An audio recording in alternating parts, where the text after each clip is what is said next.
So good afternoon. My name is Justin, and I'm here to be your trainer for this afternoon's Singapore Actuarial Society Applied Data Science with ChatGPT Hands-On workshop. A little bit about the agenda for today. I'll be covering some introductory ChatGPT materials to get you warmed up. I will be doing some exercises so you could kind of understand what are the features available from ChatGPT. We'll be also exploring time series data as another exercise. It will be stocks, stock index data. So hopefully they'll be more relevant for people working in the investment side. We'll be doing some reflections on Canva. Everybody should have access to Canva by this point.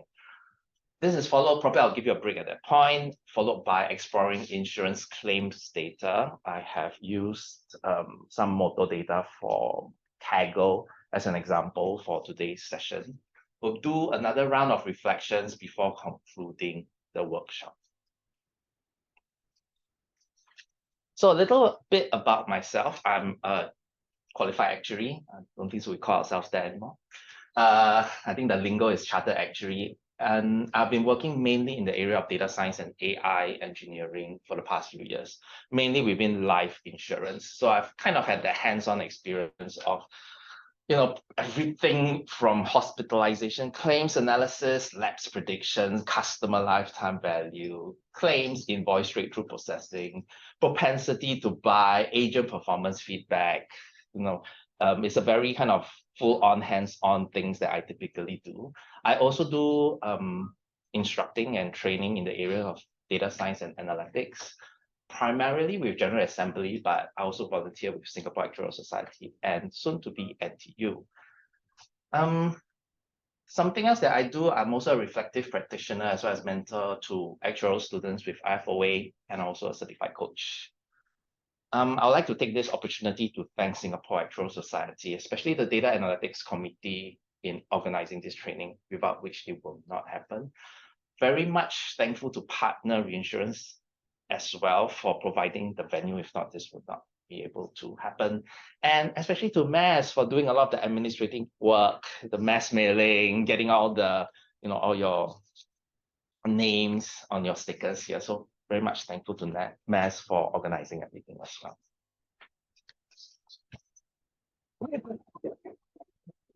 So let's take a little look with Canva and see where we're at. I was asking you about your name as well as what you'd like to come to this session for. So thank you very much. I see quite interesting text.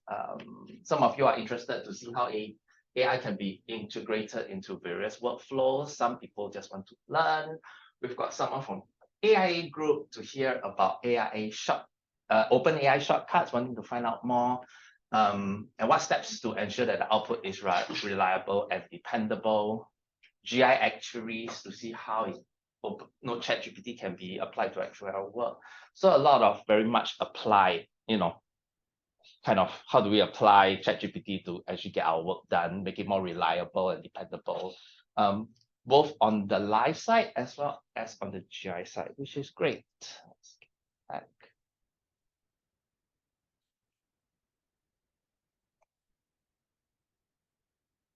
So a little bit about OpenAI and their ChatGPT products as well as other AI products. So OpenAI launched ChatGPT in November 2022, and it was like a big moment.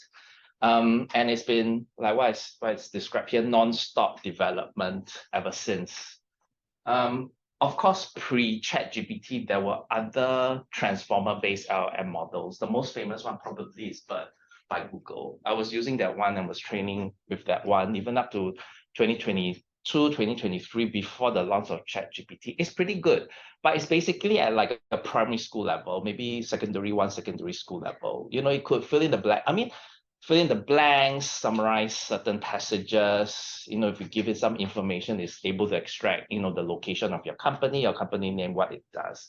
But with ChatGPT, there was a major breakthrough, right? This ChatGPT 3.5 version. And from there, you've got all the other ChatGPTs and other products from other vendors. A lot of them closed source, but also the open source one, for example, Llama models from Meta, which is your Facebook. Anyone use these other products on a day-to-day basis? Okay. So OpenAI actually has quite a few models for you to choose from, depending on what you're trying to do. For this afternoon, our main focus will be the GPT 4.0 model. But there are other models that you can use depending on your purpose. I think another famous one that, the one that they're famous for is their Sora models for video generation. So if you're into the business of producing videos, that might be interesting. We also have the GPT image one. I think they are more famous for the DALL-E models, something like that. So you might want to look into the various models. We can have a look at some of these during the workshop. So for the $20 per month subscription, what are you getting for this subscription? You will have priority access during high traffic periods. So there will be fewer interruptions. You have a smoother experience with ChatGPT. You will have access to GPT 4.0, their most advanced model. I heard GPT 5 is coming soon, but not yet. You will have faster response times. You're probably using more powerful compute for what you're trying to do. And you have expanded features, voice conversations, image generation. You could upload files, which we are going to do in a while. And you could use deep research as well as create custom GPT for yourself. Anybody tried deep research yet? Okay, good. Impressions?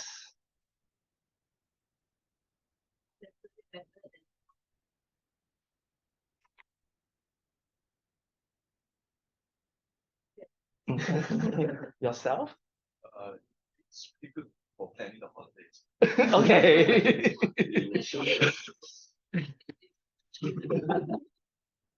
So obviously you could do it both for your professional purposes as well as for your own, personal reasons to plan certain things.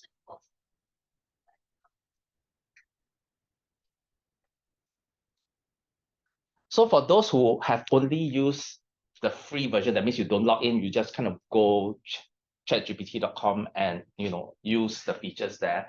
They probably be using GPT 4.0 mini as a default model. And there are limitations. You will see that there are certain limitations that you just can't do certain things and the options are not available to you. Okay, so as a first exercise, what I would like you to do is go to www.chatgpt.com. Do not log in. If you're logged in, I know it's a bit troublesome because later on when you log in, you need to do stuff to log in, but do not log in. If you're logged in, logged out, please use the free version, the one with not very much, and perform the following.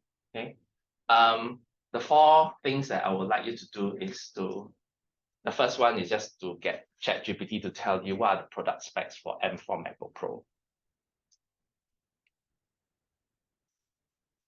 And after you're done, check the weather for Singapore today. It's not too bad. This is not hot and you're not sweaty.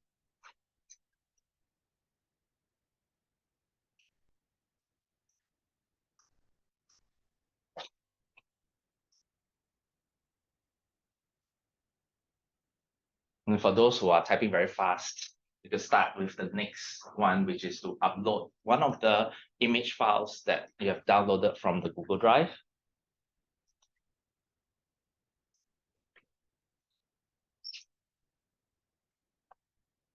It's a graph that shows heart attack incidents for different age groups over a period of time.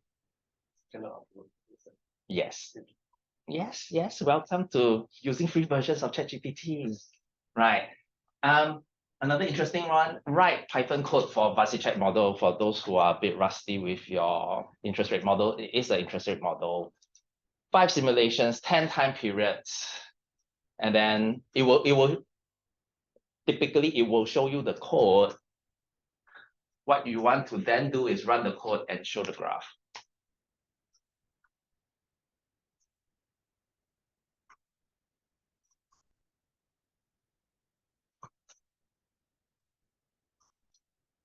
For those who are really, gung-ho enthusiastic, right, you might want to go to jupyter.org/try, click on the Jupyter Lab option, create a new note. Hopefully you guys know what's a note, like a Jupyter notebook.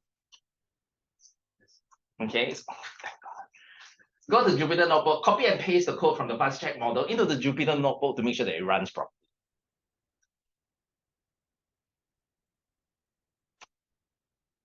Okay, so for those who are not familiar, let me just quickly go through this screen. Basically, you create a new notebook by pressing this, pressing either this or this. All right.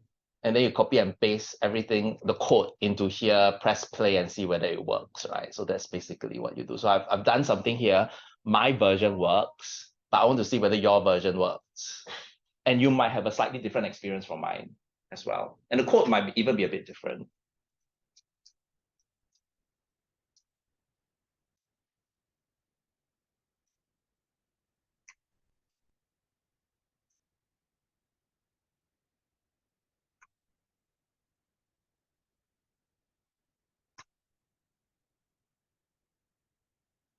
So who's completed?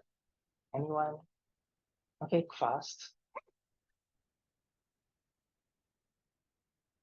Okay, you should not be able to do the third one because it doesn't allow you to upload stuff at this stage.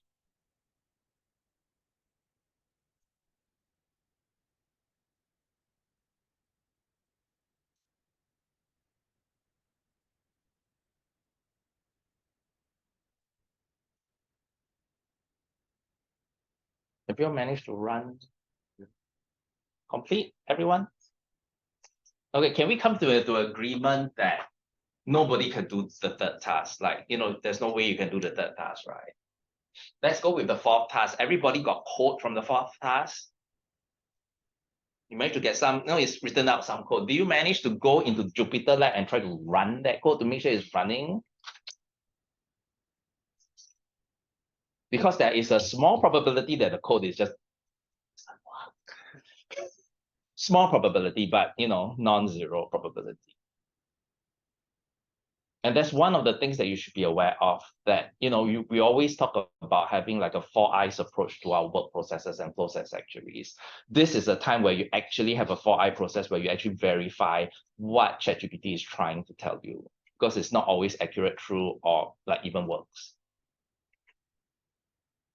Alternatively, of course, you could, because in this case, it's a more stochastic process, so you don't get the same results all the time. You might want to run some, if it's a more deterministic process, maybe use an Excel or some other tool to verify, to make sure that the results are the same. Okay, can anyone tell me, when you did the first exercise, get product specs, tell me the product specs for M4 MacBook Pro. What does your ChatGPT say? Anyone?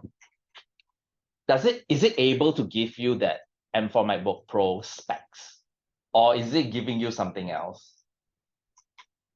Yeah, no comment. No, what does it say? Says the latest update 2023. Yes. But it does give you a lot of other things after that, right? Yes. So you have to be careful. For LLMs, what they do is when they train the LLMs, it's only up to a certain period of time. And then after that, they launch the product. And it's not updated.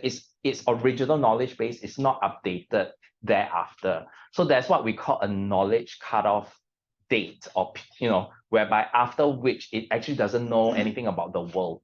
So the views can be a bit outdated, but it tries its best to tell you something pretty reasonable. So this is another thing that you have to be aware of. ChatGPT is actually very helpful, right? Even though it doesn't know something, it says, based on what I think, based on, all the previous news articles about M1 to M2, M2 to M3, and M3 probably to M4, it starts to make some really speculative guesses about what M4 MacBook Pros will be about. But it's not the real thing. It's something that you should be aware of. So I just want to say, because mine says the M4 MacBook Pro released in 2024, and then it gives me other information. Have you logged in, or are you using the free version? Not something. Okay, so like what I said, it could be a bit different. It could be a bit different. Because if you try again, you're going to try the second time. Yeah. It works. Yeah. Your experiences will all be individually unique and different. And that's what makes it so difficult to come to like I use ChatGPT, I get this result. I use ChatGPT, I get a different result. It's very hard to come to a consensus. I think the revolution they also give you like the conversation based on or maybe. Yeah. So your experience and the actual GPTs that's underlying the one that you are running, it could change, like what we say, right? When it's not busy, when they have a lot of capacity, they might give you a really good experience. But when it's really bad, you know, it might just go down to a kind of a cheaper version, older version. You don't really know. And of course, they absolve themselves of all liabilities by writing right at the bottom, no, ChatGPT can make mistakes and yada, yada, yada. Right? So it's on you to make sure that it is correct. Okay, now that you've gone through all the 4 examples, and some of you were very studious to copy and paste the code into Jupyter notebooks, which is like a free online resource that you can use. Anybody tried this exercise and managed to make it work? Anyone? Okay, good. All work, no errors, no anything. Good. Okay, so it's a pretty good code generator, and partly because there are a lot of open source, you know, code out there on GitHub. So it's being trained on this kind of code. So a lot of the commonly used codes will be available. But if you're talking about things like, I don't know, anyone does profit programming for life insurance at reason? Yeah, I don't think so. It's going to do a very good job. They say, can you produce, you know, profit code to you know, calculate the reserves for, you know, term life with this kind of premiums and that kind of product features? Because there's no training data for that. Whereas Python is widely available, and they just pump in the data to make sure that it works. Now, what I want you to do is do exactly the same things again, but this time, log in. So log into ChatGPT, you need to fill in some, you know, passcode or something like that, and try the exact same exercise and kind of see what's the difference in your experience.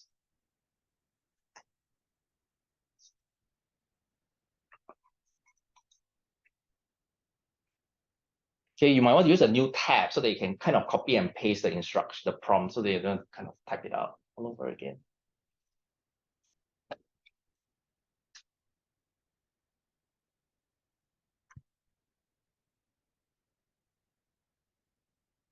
I don't know about you, but I think ChatGPT is doing not such a bad job with getting the product specs of the MacBook Pro. I don't know, you might not get exactly the same experience as me, but I'm getting some images, not just text about the product. I know there is a 14-inch and a 16-inch model because I've been eyeing that model, but never being able to afford it. 16 gig default RAM, that I know is true as well. Obviously, they must use an M4 chip. If not, you won't call it an M4 MacBook Pro, right? The rest, I'm not very sure. But those things, at least I know from you know, if you're checking the results, you kind of have a rough and feel based on what you yourself know. What are the specifications, right? And I think what is really important is that you can verify the sources. So it does say, you know, it does tell you where it's getting all the different kind of information from, which is quite useful. So that's one way to have more confidence in ChatGPT and what's actually doing in the background. So you can see the web search feature is happening for you right now. So let's take a look whether it does well.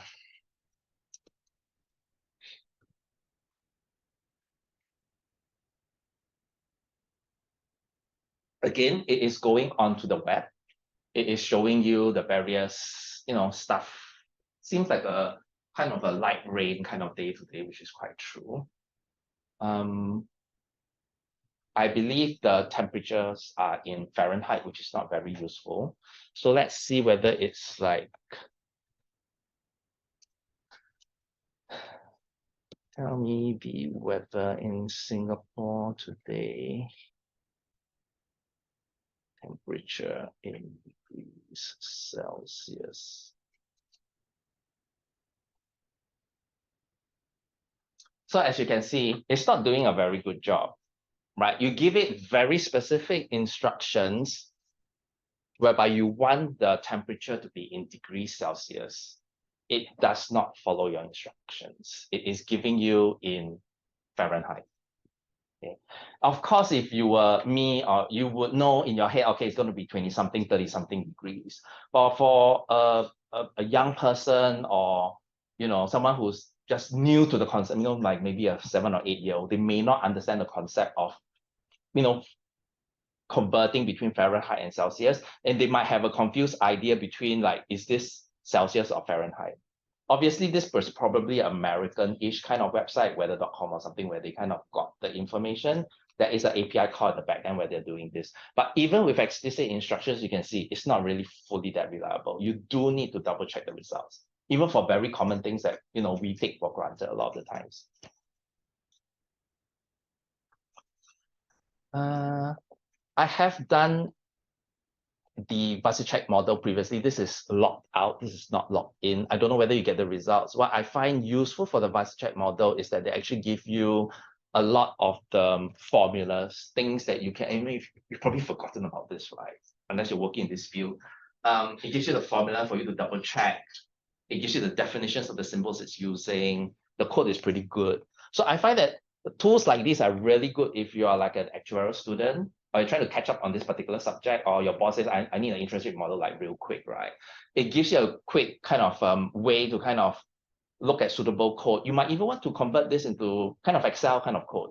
It's not like rocket science. The formula that you see here, you can kind of read it and reproduce it in Excel if you wanted to. Right, so it's a really good learning tool if you're working in investments, you're a quant person, or you're kind of an actuarial student trying to catch up on this. And this is the free version, right? If you go and do it in the paid version,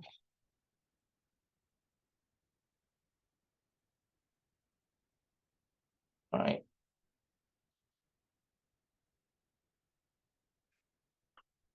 It gives you almost the same result.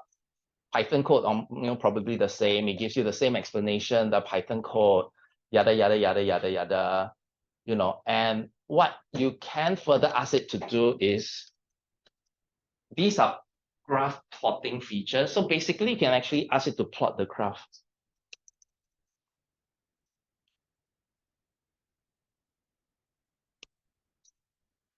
Animate. ChatGPT is useful. It's kind of programmed to tell, like, to prompt you to give it the next set of instructions. Do you want it to download the CSV files? Do you want it to animate? They kind of designed it so that you're kind of constantly interacting with it. That's how they make the money, by the way. So it does take a little bit of time to animate. Oh, there's a connection issue. Okay, run the code and show me the graph. Oh, there's an animation. Click here to download a GIF file of VersaCheck model. How does that work?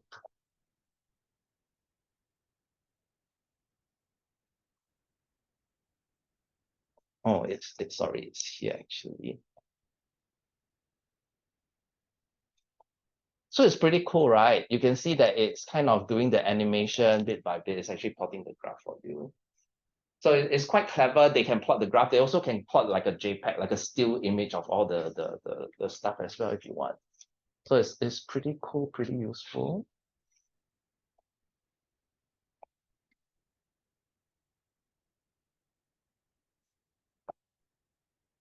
If not, then you can ask it to show you the graph as well.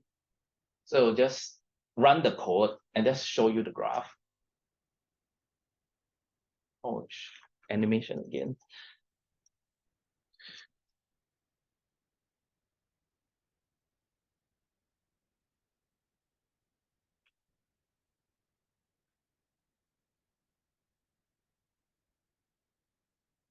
See whether it's smart enough to figure that out. So you can also provide like a static graph if you do not want a like a GIF, animated kind of simulation or animation kind of graph. Can just give you a static one.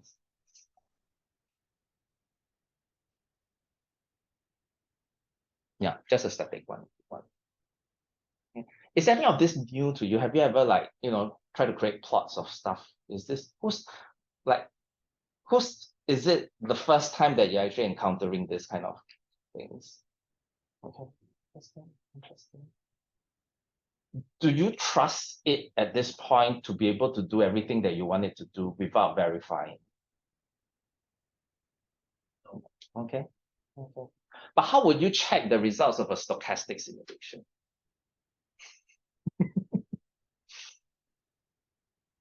You can specify the seed number. Okay, reproducibility, yes. Using. And your typical time series kind of stuff apply, right? If there is a trend going on, like there's a mean trend, I believe this is a mean reversion model. The mean, there's like a fixed mean. You can double check to make sure that simulations, the kind of things, they converge to that mean over time. Also the variance and things like that, you can probably do some calculations, but you probably need more simulations than what's going on here, kind of determine that. So your typical checks and balances still apply, but it does do a lot of the groundwork for you without you having to do it. And what's different between the paid version and the unpaid version is with the unpaid version, it doesn't seem to be running any code. It's showing you code, it's writing code for you, but there doesn't seem to be any verification to say whether it works or not. With the paid version, you see the same code, but you also see the results of the code. The graph is being run. You could see the results of it, right? And what's actually happening is that it's actually producing the code and running the code.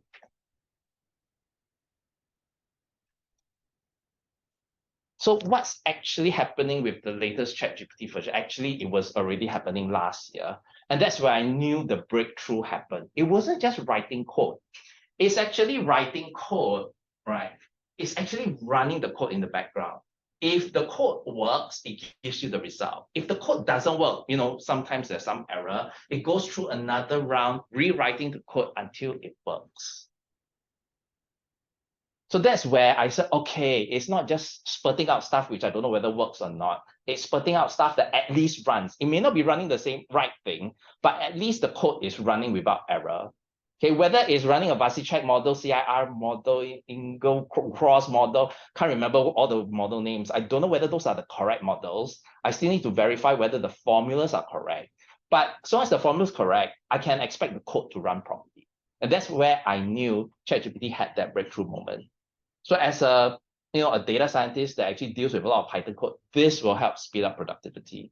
And when I train my students as data scientists and when the product came about, like their productivity just zoomed because they didn't have to code the start coding everything. It really improved their productivity. But that's on the basis that they already understand the data science concept, they understand the formulas, they understand all the kind of details, they can check, they can double check, they can verify to see whether, yes, ChatGPT said it did that, whether it really did that within the code. So there's this thing whereby there's this problem with ChatGPT and how people use ChatGPT, and it's called cognitive offloading. You assume that it's correct, and you just copy and paste whatever it says there into, whatever deliverable you're supposed to deliver. Okay, and you can see that there are authors of books whereby the prompts actually get into the published books. Students do that all the time. The prompts get into their essays and things like that they submit. So a lot of that without discrimination, there's like this copy and paste. I just give an instruction, copy and paste, and just deliver. Okay, that is a problem. But in the right hands, in trained hands for professionals who have been through that process, it can really help your productivity. And that is the difference. Any questions or comments? So how do you make sure your new students go through that process? By not getting them to use ChatGPT in the first place. There is no choice. You've got to it's a bit of a chicken and egg problem because now there's a trend of using ChatGPTs as assistants to help with the training itself. And I'm a little bit on the fence because I'm a bit more traditional. So my preferred method, no ChatGPT for maybe a week or two, right? So they kind of understand the basic concepts. And then after that, you do whatever you want, right? Go crazy because you understand the concepts. It's like giving someone like a 7 or 8 year old calculator before they learn their multiplication table, so know what is plus, minus, times, divide. You know that they're going to use the calculator sooner or later, but you make sure you train them before they use the calculator, or even after they use the calculator, like what are your multiplication tables? Memorize those. Give them paper tests so that they cannot use a calculator. Right? There needs to be some training. If not, this cognitive overloading is just, it will just ruin a whole generation and generations thereafter. Imagine your actuaries, you just copy and paste it into your, actual exams. It's like, what do you learn? What do you think? So there is a risk. There's always been a risk. And it's not just for technical things. People are using ChatGPTs as their therapists, as their counselors, because they can't get access. It's so expensive. That's another great area. How do we think of ChatGPT as a person? Like there's some personality, or when we go about chatting with them, but it's not that. And even up to this stage, when I look at the neural networks and the design, it's like, where's the intelligence coming from? To me, it is a very paradoxical and confusing thing when I access this technology. Because unlike the traditional machine learning stuff, I can see where the weights are and how they affect a decision at the end. This one is like a black box, and it's a very convincing one. Okay, we'll discuss that a bit later. But I just want you to know that the difference when you do the paid versions and you get it to run the code and get the results, as we will see a bit later, right, is actually running the code. It's not just spouting out nonsense, right? Because in previous versions, there were times whereby it was spouting out nonsense. The code didn't actually work. Now it's different. It's actually working. And companies like Microsoft are taking this code. I mean, it's autonomous, taking the code automatically, sending in the changes into your IT systems, your code changes, and then getting hopefully a human reviewer to review the stuff. There's been some, hit and miss, but that's what's happening in the industry.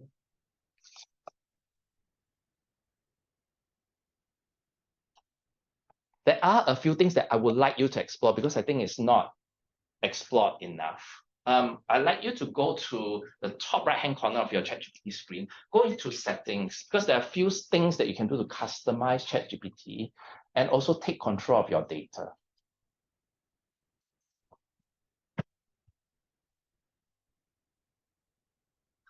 The first thing that I want you to do is, once you open up the settings, there is a personalization button or option. Go into personalization, it will open up a customized ChatGPT option.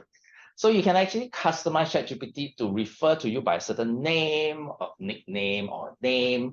You can tell it a little bit about what you do, and maybe describe what traits should ChatGPT have. Like Gen Z, I mean, if you're anyone Gen Z, I feel so old. So you kind of have a better interaction. They will use slightly different words that only Gen Z will know and like the rest don't. So if you are Gen Z or Gen X or a baby boomer, right? No harm, right? Maybe talk about, okay, baby boomer, please explain to me in simple terms. Please be concise, or please be friendly. Tell a joke before you start any new conversation. You can do whatever you want. This is the place that you will customize ChatGPT. I would suggest that some of you, or if you want to do the customization, because you want to see the effects of the customization as we go through the rest of the exercise. Because I will ask you, did ChatGPT call you by your nickname or your name if you told it to? Right? Did it refer to you by another name?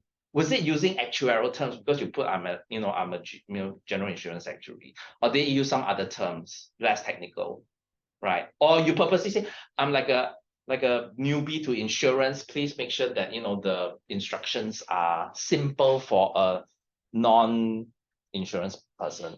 Okay, do whatever customization or personalization you want, because you want to see that effect as we go through the workshop.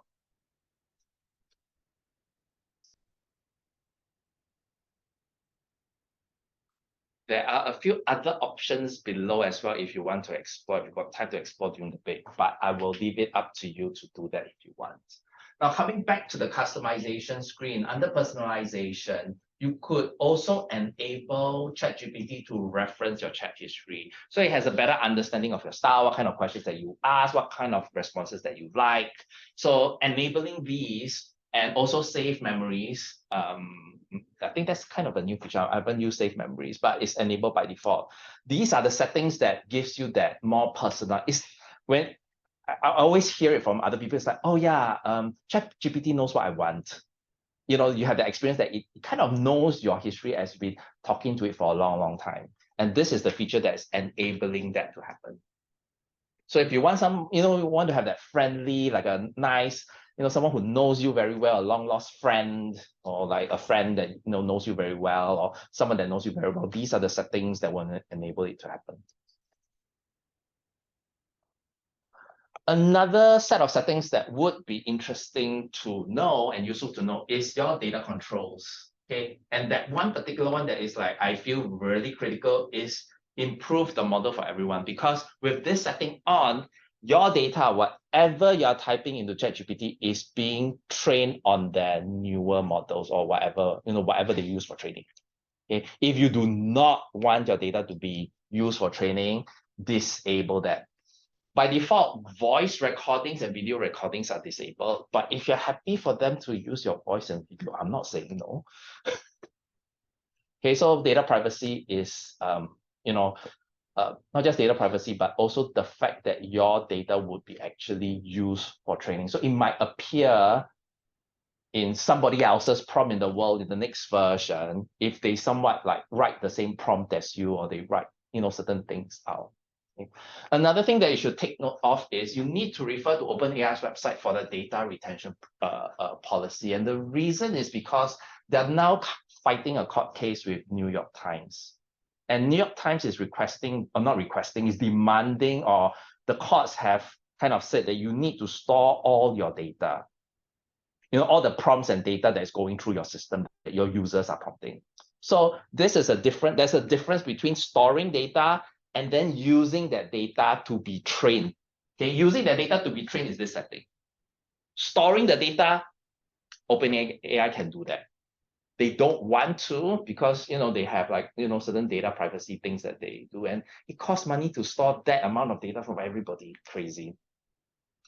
But they are given the, they may not have a choice but to comply with it. I think it's going through the courts these days.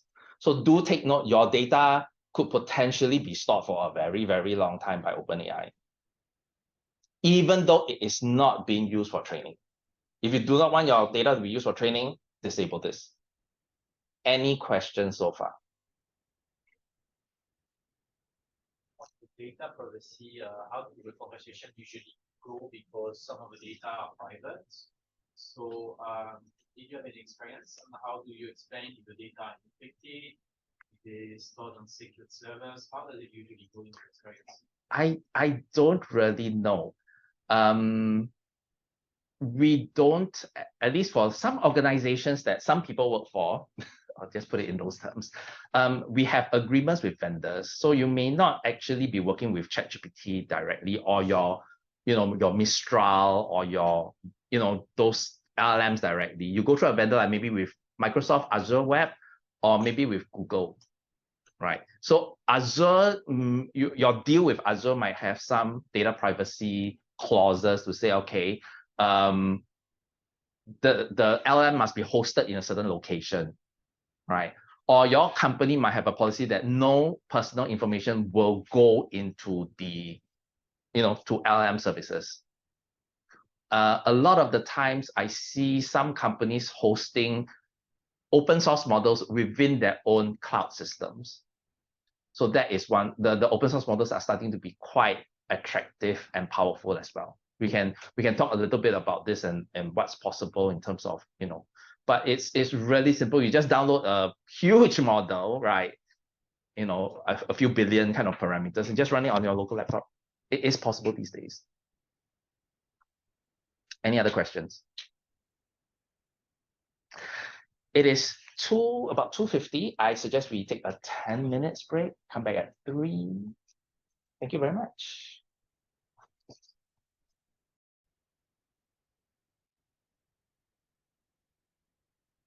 I'd like to go through one of the tasks that I haven't gone through yet, and that is the heart attack incidents. I believe some of you might have uploaded the image graph that looks something like this, heart attack rates for different age groups over multiple years. And the objective is to try to get ChatGPT to extract for each year, like what is the number over here, right? That is the objective of this exercise. I tried it once, it wasn't very good. So it did its processing. I download the CSV file. Oops, is it? Okay,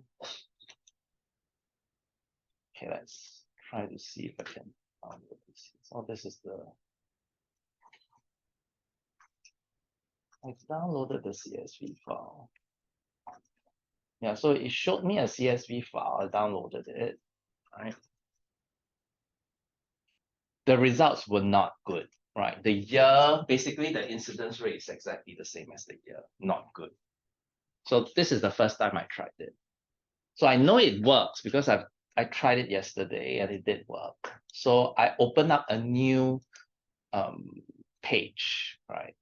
A new chat, uploaded it, slightly different prompt instructions with the instruction to extract and show the rates for age 80 plus for each year.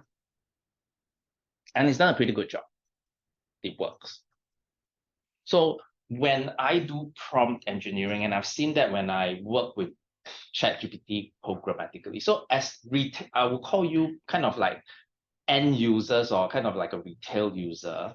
You are not developers. You do not hit what we call the APIs, right? You're just using this chat interface to kind of iteratively go through your process and try to come up with some useful result.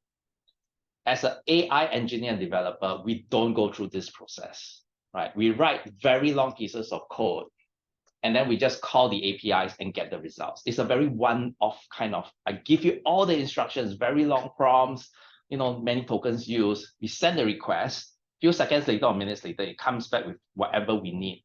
And we start to kind of extract different information from that or use the information outright. So my tendency is to write just one very long prompt, expecting ChatGPT to give me whatever I want. That's what I do.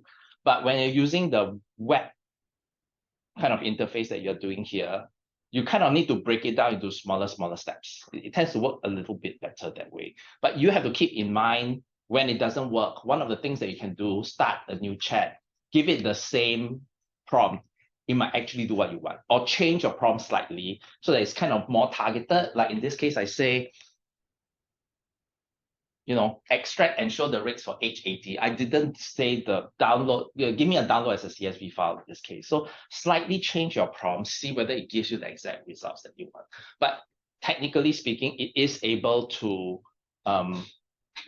extract those kind of values from a graph. It's capable of doing that. Some of you might even want to upload some MAS forms and extract page 7 from MAS forms into a CSV file, do something like that. So it could be a productivity tool, but do check the results because depending on how the tables are being formatted and how close the numbers are, it might still extract wrongly. So just always double check your work, but it is capable. It might save you a bit of time instead of having to type everything out if you're analyzing like MAS forms. Or even has a CSV format, so I could download and do downloads. Okay.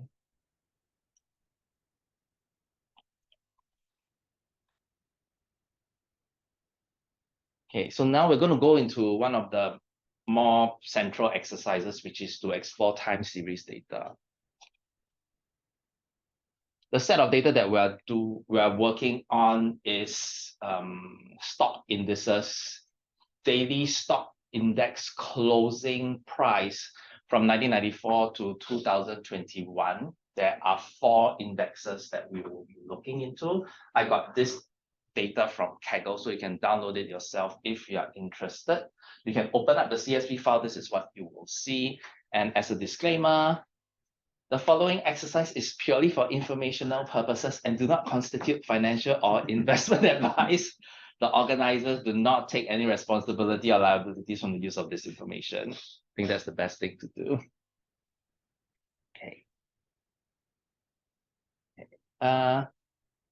If you, like me, you don't have to do this, right? If you're using the free version, that means you haven't paid your $20 entrance fee. This is what you get.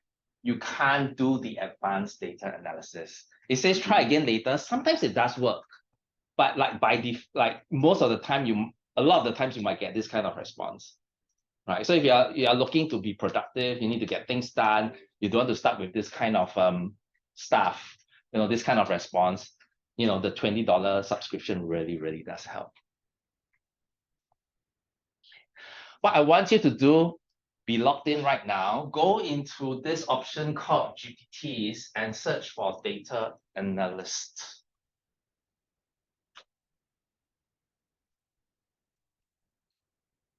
So what happens is that OpenAI has created very customized GPTs for various specific purposes. In this case, for doing data analysis, you want to use something called data analyst because it's been customized to do that. It's been trained with additional prompts and helpful hints and additional data to make sure that it does a good job as a kind of a helpful data analyst. Other, possibilities include things like if you're dealing with databases, there's like a SQL kind of GPT that you can use to help you with databases and SQL queries as well. So, there are different, things like writing, if it has like a writing one, something that checks your grammar, does tarot and astrology if you're into that kind of thing.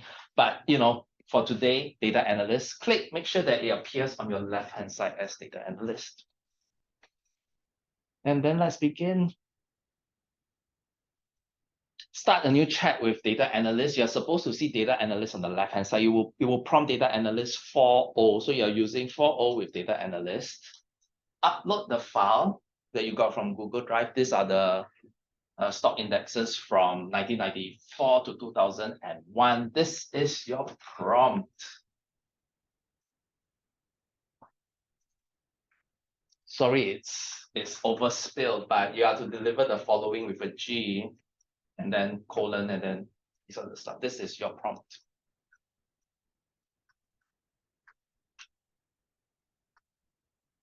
For this particular example, there are no missing data, but there are what we call duplicates. Do this prompt first. It will tell you the results. If you want, you can give it an additional prompt to remove the duplicates data. In the examples that I'm going to show you, I have not removed the duplicate data.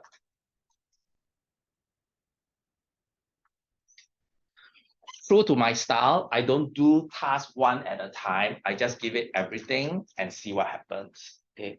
The risk of doing it is that ChatGPT does run out of memory and it will tell you, and it takes sometimes it takes a slightly longer time to run. But I'm here to break things once in a while. So so if you encounter this kind of memory problems or taking too long and it's like I'm going to stop it, then just give it the task one by one. That works as well.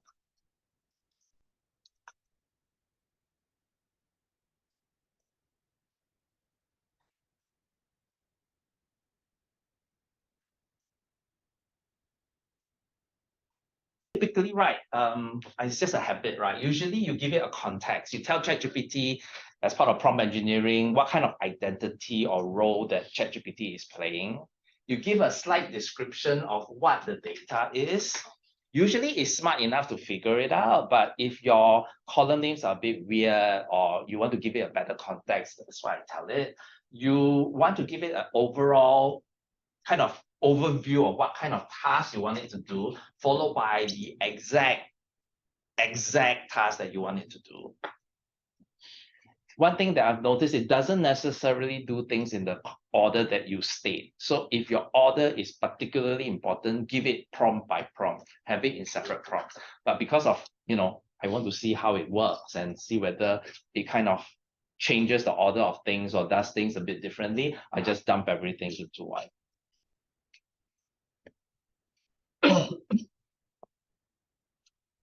Let's see, right?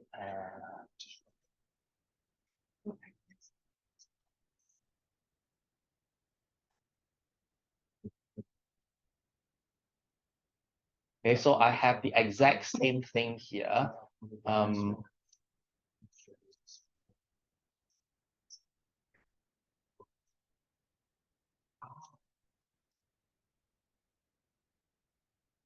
So for you all who have started doing this, you might see something similar to my results, but not necessarily exactly the same. 7,255 rows of data starting from 7th January, which is true. It's able to show you the charts. So it's plotting all the indices for you. It is telling you that there are duplicate data in the various indexes. I haven't checked on that one. There are some summaries in terms of mean price, standard deviation, things that you might do, as when you do financial analysis on indices. There are some summary of what the returns are, correlation as well. So it does correlation analysis.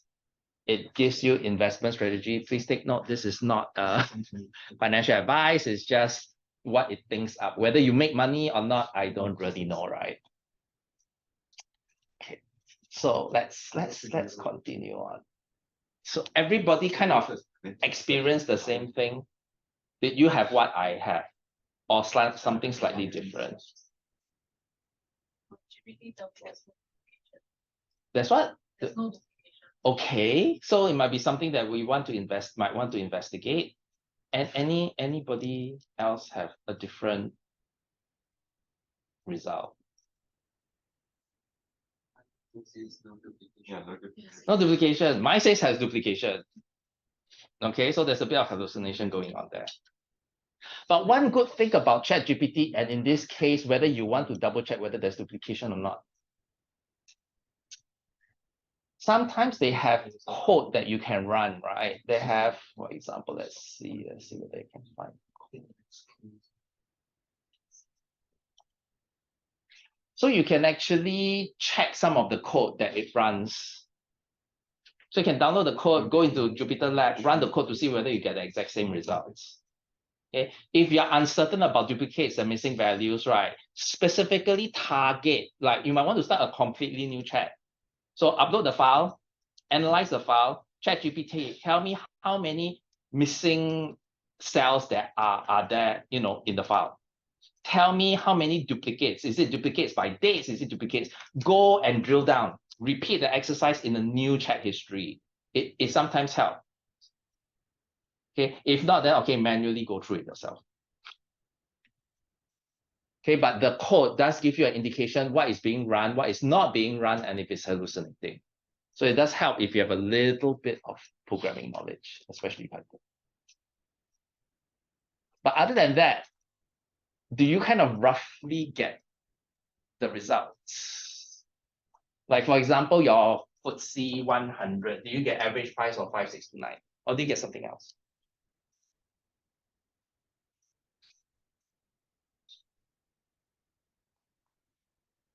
Remember, you are going to be the one if you are using ChatGPT or getting an analyst to do this, right? This is what is going to come out when you upload a data that looks like that. So there is a need to double check the results to make sure that they're correct, or at least the code is running appropriately and it's not hallucinating.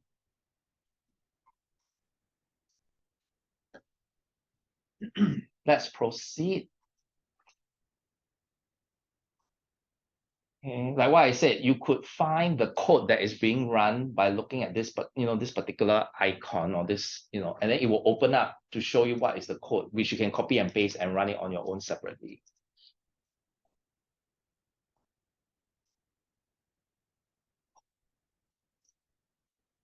In my case, I don't know whether it mentioned in your case, right? But the useful thing about ChatGPT, it tells you what you could possibly do as a next step. So I went with did everybody get run simulations and create portfolio allocation to test the strategies? Or you got something a totally different recommendation? What kind of recommendation did you get? Okay. Any other recommendations? Okay, let's follow my experience and this this flow, right? Run an appropriate number of simulations to test these strategies because everybody got investment strategies, right? Okay, so run an appropriate number of simulations to test these strategies, provide concise evaluation of the results of the different strategies, and recommend the best one.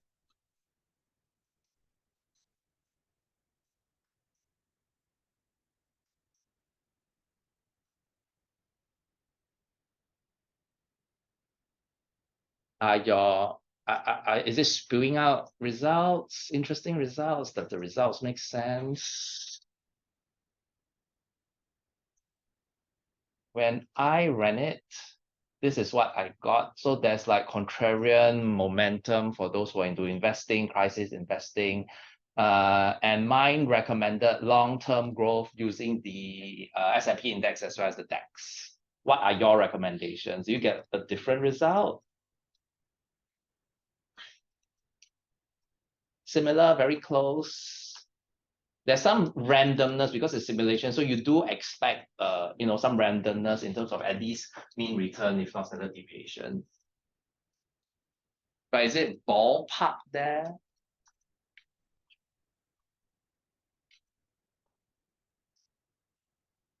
Ballpark anything? Ballpark? Or like completely different? You lost money on S&P and DAX.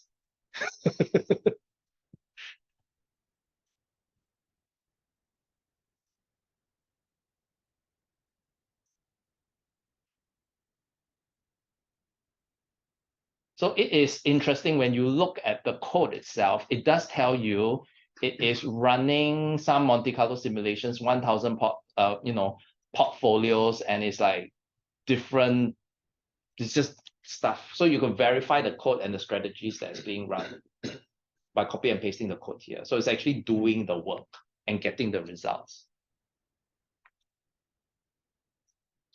So ChatGPT being helpful tells you, let me know if you like a risk-adjusted performance measure as well as a visual comparison, right? And I say provide risk-adjusted performance and visual comparison. You can do the same.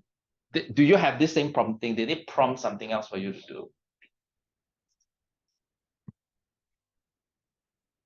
It already gave me the Sharpe ratio. Oh, already give you the Sharpe. Okay, so sometimes it's being extra helpful, gives you a Sharpe ratio. Anybody else had a slightly different result? Oh, inflation adjusted return. Yeah, inflation. Oh, inflation adjusted, not risk adjusted return. Okay, okay. Now, in this case, can you just go with, let's do it with provide risk adjusted performance, right? Oh, actually, I don't have the instructions there. So can you go with provide risk adjusted performance and visual comparison? So this is what I got as a result of this.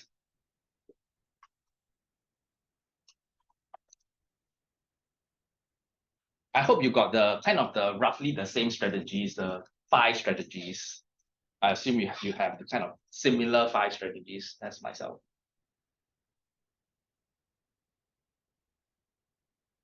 So you get something that will, different graphs, different returns. Risk adjusted, in this case, the Sharpe ratios and then conclusion. Now, for those who are into time series, right? Your next task is to focus on the S&P 500, do a time series decomposition, ACF, PACF, check for stationarity, perform any differencing, get an appropriate ARIMA model. So time series modeling, basically. So I think what's really useful is that you kind of don't need to go like review all your textbook stuff, but you do need a high level, you kind of need to know ACF and PACF to kind of prompt it to do that particular task. Although you may not be, need to be an expert, or you want it to fit a model, what kind of model you want, like an ARIMA model or SARIMA model and things like that. You kind of need to know what, high level, what those concepts are, and leave ChatGPT to do the rest.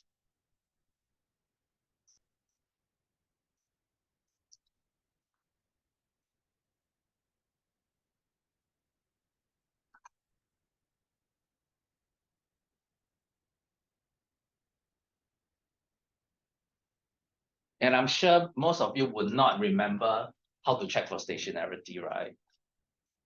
Anyone? What's the statistical test to check for stationarity? And if you really, really don't know, you can actually ask ChatGPT. It will know. It knows. But we'll get to it later. Yes. Question. So obviously this is based on what they think of you and the data that you put in. Yes, yes, yes. So I wonder whether the investment strategy is also based on individuals' risk assessment, right? Because mine says buy, hold, S&P. Oh, okay. Have a diversified portfolio and just keep it. And I wonder it could be because of my own investment outlook. So you look at investment, inflation gets returns, Sharpe ratios.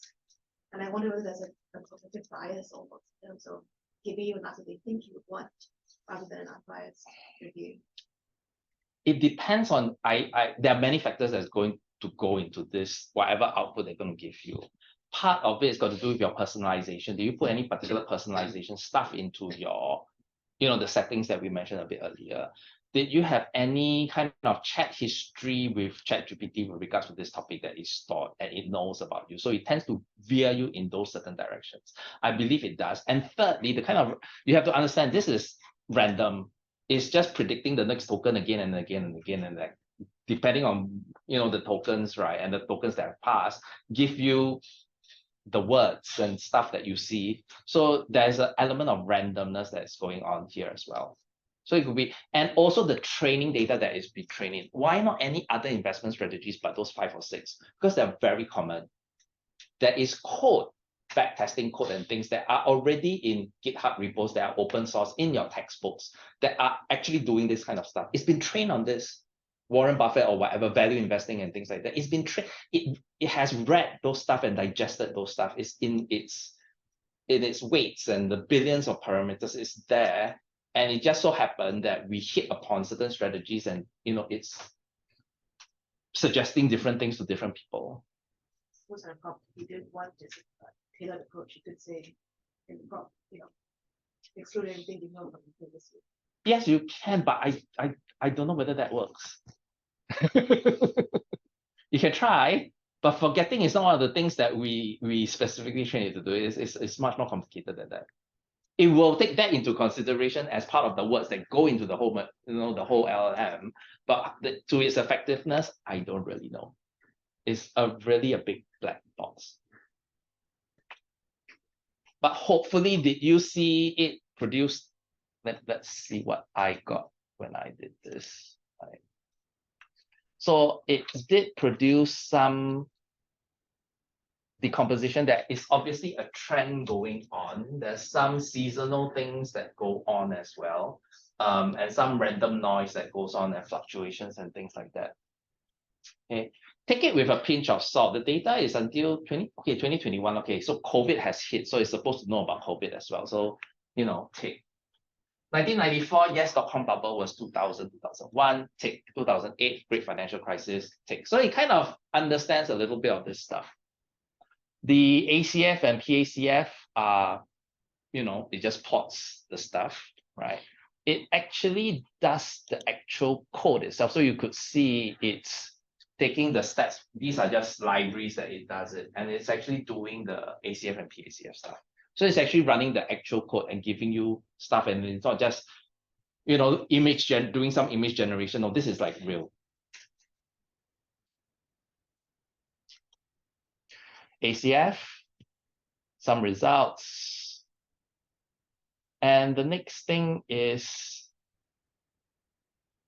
would you like to forecast using this model of diagnostic plots? And I said, yes, provide the forecast for 100 time periods, produce diagnostics plots and assess appropriate model fit. There were some problems, but this is what I got. So you might want to try this as well. Ask it to do the forecasting. Now that you have fit the model, you kind of need to use the model to do a bit of forecasting. If not, why fit the model in the first place? So ask it to provide a forecast of 100 time periods that, daily, moving forward for 100 days, and produce diagnostic plots.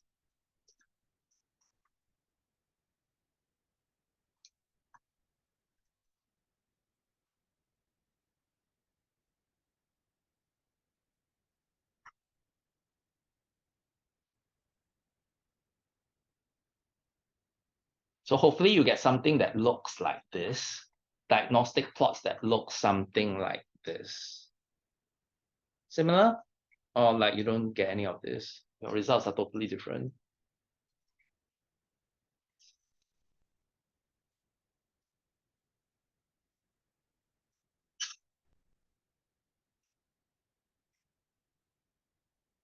Or is it taking a long time or like run out of memory?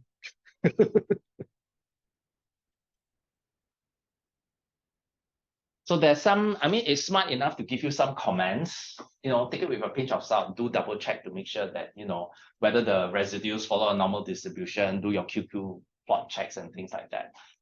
So make sure that you also do your checks, but it is able to produce the graphs as if someone were doing the work itself. Because the code is there, I can run it independently, I can get the graphs separately if I want to.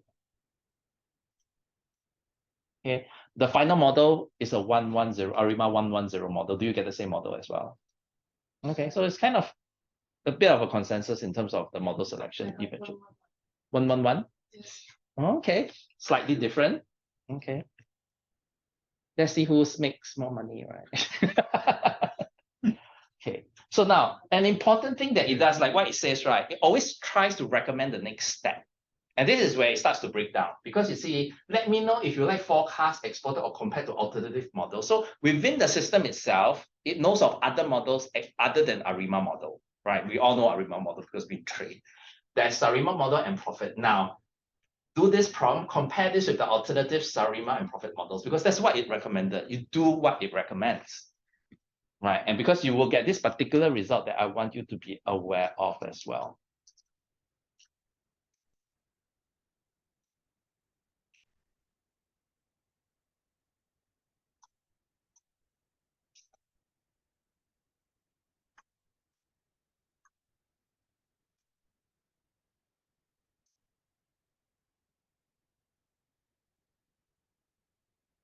Yeah, so it will start to create graphs, doesn't look, the models are like that. The prediction, not ideal, but it is what it is. But one thing it doesn't do, it doesn't produce the profit library. Okay, so even though it recommends, hey, try profit, and I'm not referring to the life insurance like reserving system and safeguard, the not that one. This profit is actually Meta's time series forecasting model. It is a separate, it's not the actuarial life insurance, that calculation stuff. No. This is Meta's own time series model that can do time series modeling. Right? And what happens is, it's recommending something that it itself cannot do. It's not available for it to do. And it's not giving you any code for you to run it separately as well. Okay, so just take note of that. Take their recommendations with a pinch of salt and set expectations right. Because even though they recommend something, ChatGPT may not be able to execute it for one reason or another. Yeah, but mine is saying I can provide the exact code to run the profit model. Okay. Can you? Yeah, everybody's experience is a bit different. People like run profit and cash model. Yeah, maybe you can ask it to provide the profit code and then you to run it separately, for example, and see whether it does. Yeah, it does import profit. So I think it has the potential to do it, but in my case, it didn't. And in any case, you can't run it within the ChatGPT environment. You've got to run it outside of ChatGPT environment. So there's a slight risk the code doesn't work, right? Remember the chart where I showed you this.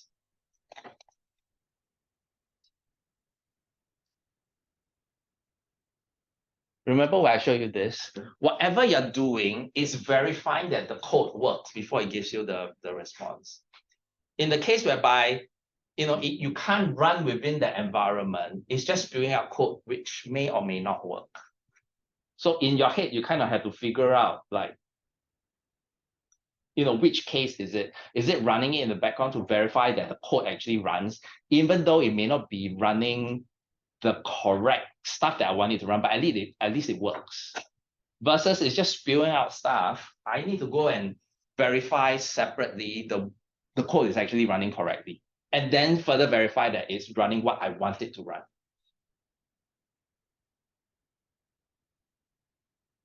Okay, slightly different.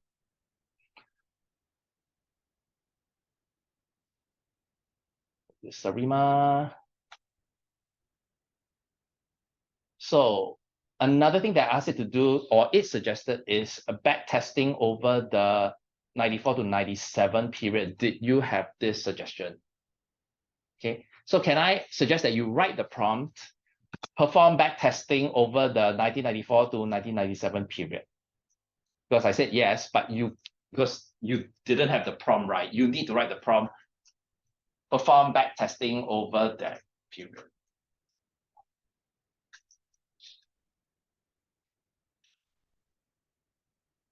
And I had problems.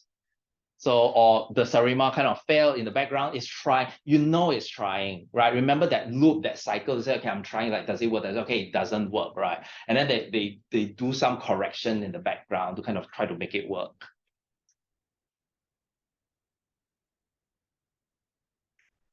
So it does some back testing results, yada, yada, yada, to confirm separately that it works. Does it work for you? Does it spring up some error on your Sarima models or Ariba models?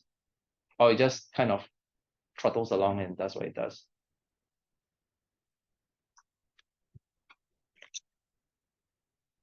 To the conclusion of this particular exercise, I want you all to go to Canva.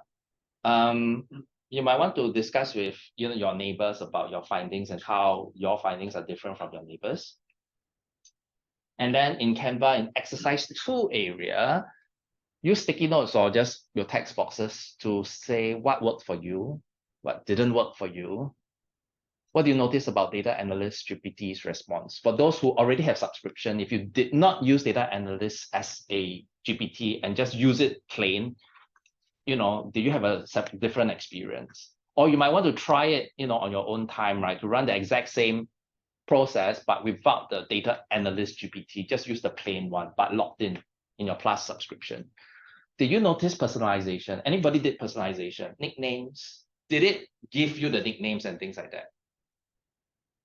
Did it call you by your nickname every time, or there was no mention of your nickname or names? No mention. No mention? Okay. So what could happen is that the Data Analyst GPT is overriding your personalization. So you might want to go back into your plain ChatGPT chat and just have a chat with it and see whether the personalization kicks in as well. Did anybody have saved memories or historical chats start to creep into your conversation as well? Okay, so you might want to share some of your findings in Canva.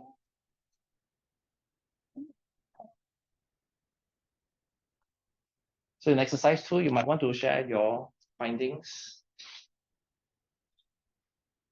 What worked, what didn't work.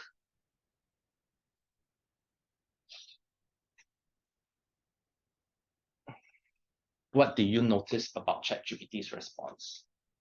And how it can be different from person to person. And that's where the kind of confusion starts to say that, oh, it can't run the Prophet library. But yeah, actually it cannot run, but actually it does give me the code. So you start to see that not a lot of finding consensus and consistency in ChatGPT's performance is extremely difficult when it comes to using the web interface. As an AI engineer, we do it programmatically. There's a setting called temperature we set to 0 to get consistent responses for each set of prompts. That's how we gain consistency. It is possible. And that's how we do it. There's a it's called temperature. It's a setting that's not available using the web interfaces that you have, but it is possible to get more consistency.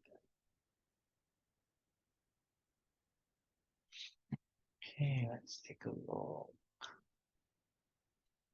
Oh, no feedback. Or is it not refreshed? Or you're all shy? Everybody's kind of crowded around that area. I was hoping that you get more response.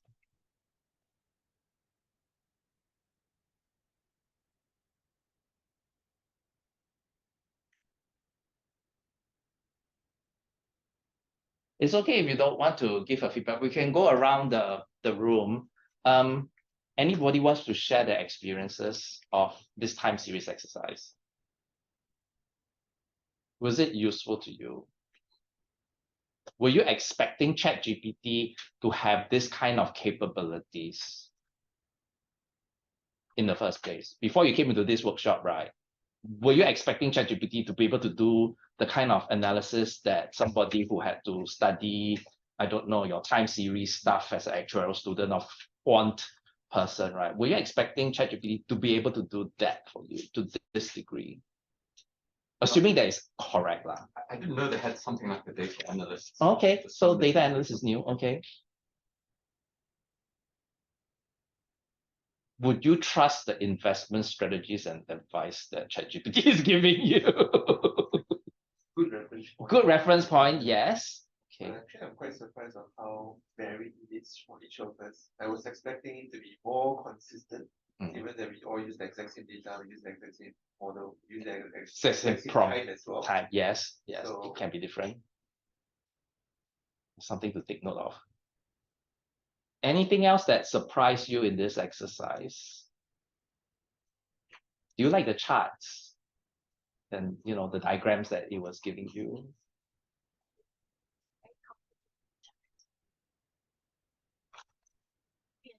Yes, duplicates, yes.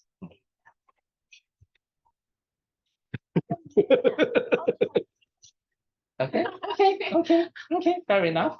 Okay. Yeah. Any other observations on ChatGPT use? Do you think that so far and what you have learned so far will enable you to appreciate the strength and weaknesses of ChatGPT and use it better the next time? Yes, because that's the main object. You learn something, you got to break certain things, you got to see it fail, you got to see it succeed, what is strengths, what is its weaknesses. Because it's here, you can't run away. I wish I could run away from this, but I can't. Everybody's implementing it, everybody's like firing people, to be replaced with this. I need to know what it can do, what it cannot do, and where we're going with this. Yes, the variety of responses is a bit scary. But it's just the reality of this, the nature of this reality so far. The reality of this, this kind of solution or AI for now. Yes.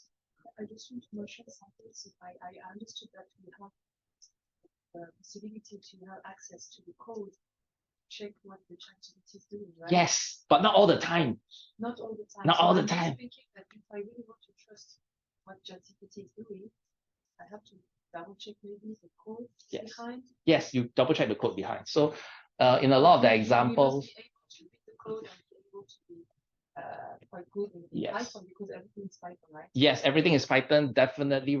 But for this workshop, we say no Python, no code, right? Which I promise you, no Python, no code, right? I know the requirements, I know the brief for today. So if you want to check, because sometimes I think it's a strong tool. I'm really surprised that you do this kind of analysis. I used to develop this kind of banking industry. Yeah. And I used to do that. I'm just thinking how the machine is going to replace me. So, but I have these doubts, like I'm not sure whether the machine is able to do accurate things and I can really trust the machine. So the way that I can understand now is I have to click on this icon. Yes, click on the icon. Yeah, I didn't know that we can have access to the phone, the code here. So that's good to know. So that's one way of reproducing this is to basically copy and paste it into a Python environment, run the code. Second thing, there are some things that you can do independently. If you're talking about mean and averages, you can open the CSV file and copy the mean and standard deviation yourself. You don't need Python code to kind of double check some of the calculations. Some of the things are not necessary.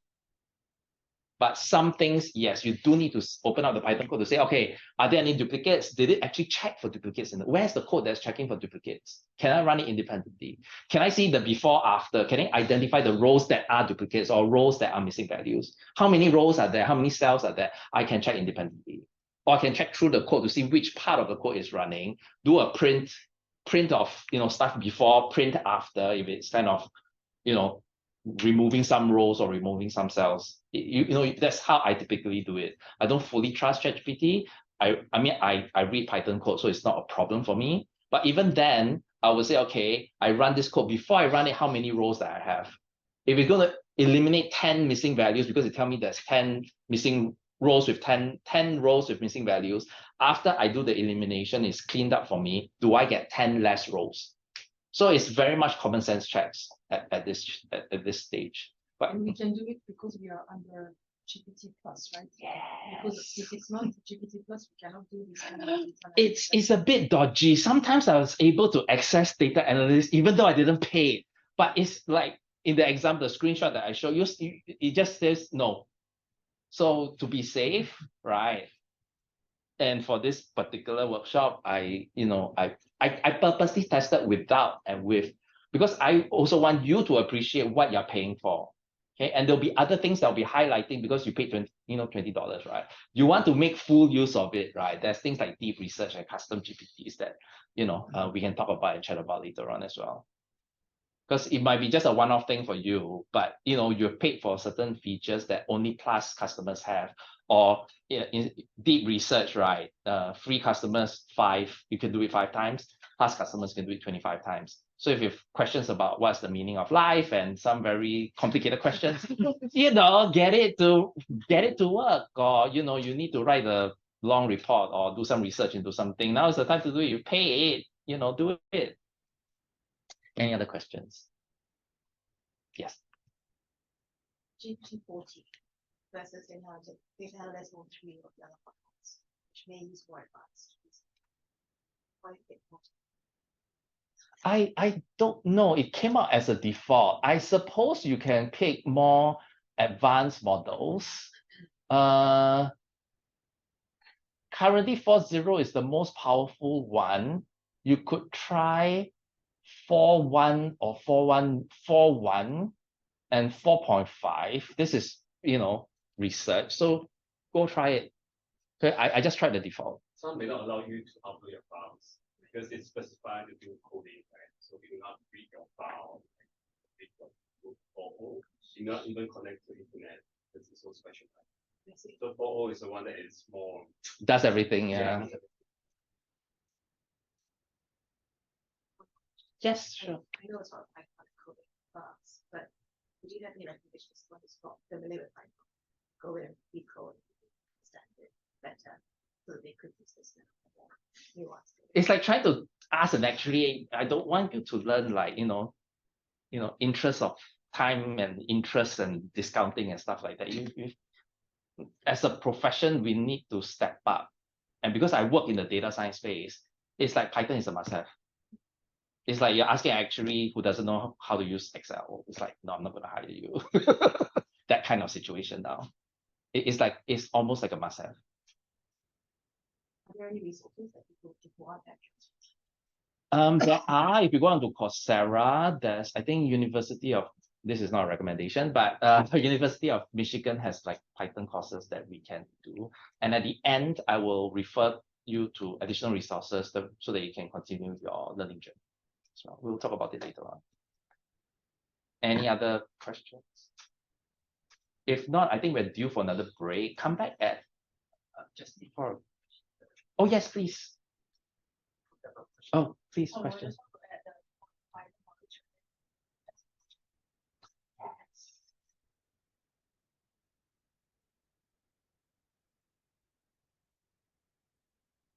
Yeah, so that's one way to use ChatGPT to help you code something or analyze the code or debug the code. So there's this trend towards using ChatGPT as your learning partner because it knows what to learn. It will tell you, you can ask like ChatGPT, I'm a new student, like, ChatGPT, you are like a Python tutor to me. I'm new to Python. Can you, tell me what are the major concepts that I need to learn and show me a learning plan? You can do that. There are YouTube videos that tell you that, or people doing that as well. So it's a new, a new wave of self-learning for people who are confident in using ChatGPT. And any other questions?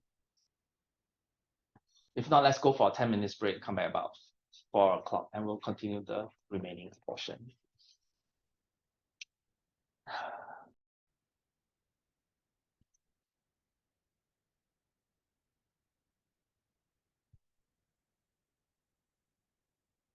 Okay, welcome back from the break. This is our third part of the workshop where we will explore insurance claims data. You should have downloaded the data from the Google Drive. It is the insurance claim data that I got from Kaggle. You can reference this here. I actually reduced the data size because I have problems with running the example. So it's been reduced from its original, I suppose, 58,000 over rows to about 5,000 rows. Each row is identified by a policy ID. From what I understand, there are no duplicates, 41 columns. And in this example, we are trying to predict for each predict whether the policy will claim or not claim. So it's just, predict claim or not claim. This is not a full-on data science workshop, and there are a lot of other nitty-gritty details that will go before we kind of verify that the model is useful. This is just to give you a taste of what is possible and the code that ChatGPT can do and generate as a kind of example. So the process that we'll be going through as a data science process would be to collect data, do data cleaning, do feature engineering, do training of model after we've done kind of like a train test split, test the model before deploying the model. Okay, it's not exact. I didn't exactly follow the process here as it looks. Typically, I would do a train test split first before I do the feature engineering, but that's just the way I do it. And you can find the diagram and reference here if you want. For those who are data scientists, feel free to include more complicated steps based on your knowledge in the prompts that we're about to use. But for those who just want to follow the example to see what it's actually capable of, just follow the prompts. So now start a new chat with data analyst. You must use data analyst in this case because like what I said, it has the additional facility, understanding of data and useful prompts. Upload the insurance claims data v2 into the prompt. Upload this. It has the 5,000 rows of data that you need. And you will prompt as follows. You are an actual data scientist. So give it the persona. Oh, yes. Start a new chat. Start a fresh new chat because you don't want your old chats to if you continue on your old chats, right? You don't want the old data and the old understanding to contaminate this particular example. So try to start on a new chat.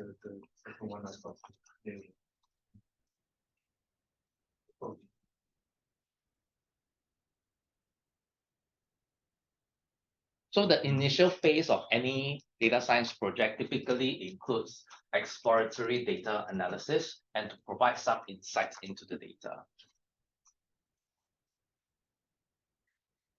Data analyst typically will ask you, if you don't provide exactly what it wants, right? It will say, oh, we plan to do A, B, C, D. Should I proceed? Or do you want data analyst to do something else? So typically, if you don't want it to ask so many questions, don't ask me any questions, just proceed, as per default. But in this case, we're just doing something more interactive.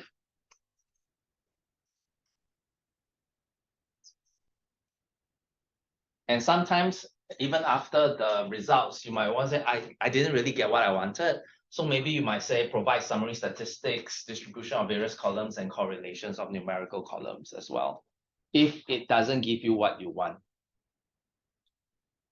So these are just common exploratory data analysis stuff that we will do to see the capabilities of what ChatGPT can deliver.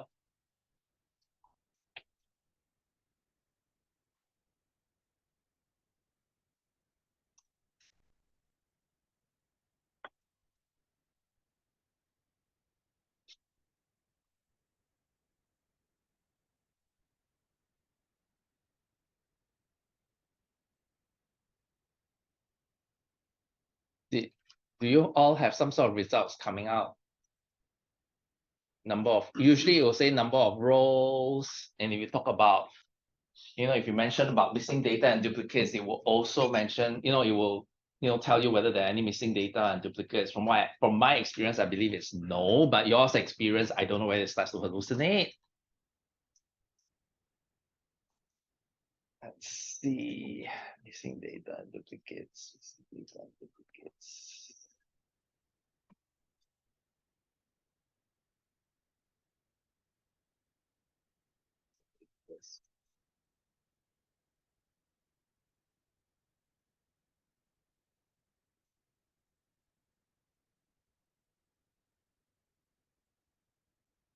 So my understanding, or at least my ChatGPT is telling me there are no missing values, there are no duplicates in policy ID. I did request for summary statistics and distribution of various columns, as well as correlations of numerical columns. This is what I got in terms of subscription length. Do you have something very similar? Did they do all the hard work of producing all the graphs for you? Okay, so I have got distribution of subscription length, vehicle age, customer age, region density, airbags, displacement cylinder, turning radius, length, whatever that means, width, maybe length of a car, width of a car, gross weight, claim status. Everybody got correlation matrix? Okay. Some summary statistics in terms of mean, number of entries, standard deviation, minimum values, maximum values, quartile values. And it's kind enough to give a little bit of a summary write-up as well, which is quite nice.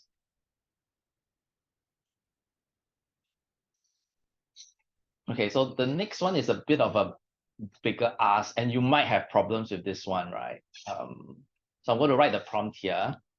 So basically, you're asking ChatGPT to create a classification model for target variable claim status. So basically, you want it to be able to predict whether this policy will claim or not claim based on the various other 40 columns.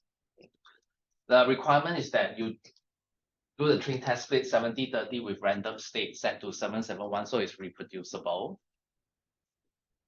Perform the feature engineering, including one-hot encoding for categorical columns. You want to train a particular model called the random forest classifier.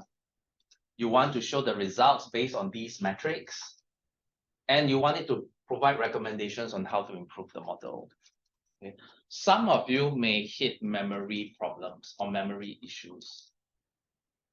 Okay. Or it might take too long to run, in which case you can stop it. There's a button, like it's a square button while it's running. You just stop it, and then you give it one task at a time.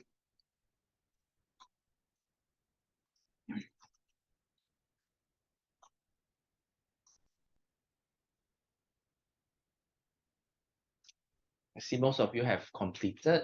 I don't know whether you get the same results as me. I had problems running it because, like what I said, very ambitious. Slight differences to your prompt as well. I did prompt a few more requirements. As you can see, in this case, I asked it to run 2 models with grid search CV. So even though you are not data scientists, it's really useful to know what is the process and what are the terminology that is being used as data scientists, because you specifically want them to perform certain things to certain requirements. So yes, I can say you don't need to know the code, but you still need to know some high-level data science concepts to be able to prompt effectively. So I had problems. So a lot of the times when the requirements are too stringent, or there's some connection issues, so at the back end, they might be very busy or something like that, you might encounter problems. So I was trying a few times, it says, okay, it has been successfully trained and evaluated. It's like, but I do not get to see the code. Like, where is the code? Tell me where. Okay, so it says, okay, there's some code and stuff. Okay, so it's starting to give you some code as well.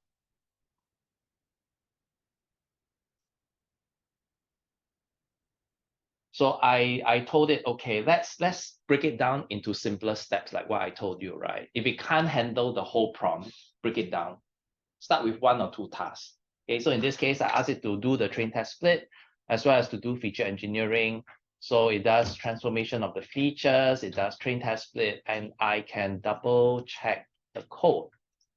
Did it do what it says it will do? So let's take a look. It does do train test split. Test size 30.3 is correct because I want a 70-30 split. Random state is set to 771, which is correct. It did an additional thing which is actually useful, which is stratify Y. And the reason is because insurance data sets, the people that claim, or the majority actually do not claim. The claimants are actually a minority. And if your data sets are not distributed as such within the training and test set, you will get some performance issues. So to do stratify as a data scientist is what I like to see. So it's the added value. You can see that it's done not just one hot encoding, but also standard scalar for numerical columns.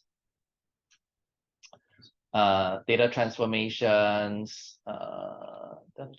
So it only done data transformations up to this step. There is no model, there's no random forest. So I told it to do random forest. So there's some errors. Anybody actually got it to work? I really had problems in my examples to actually get it to work. Let me see whether I found an example that actually I got it to work.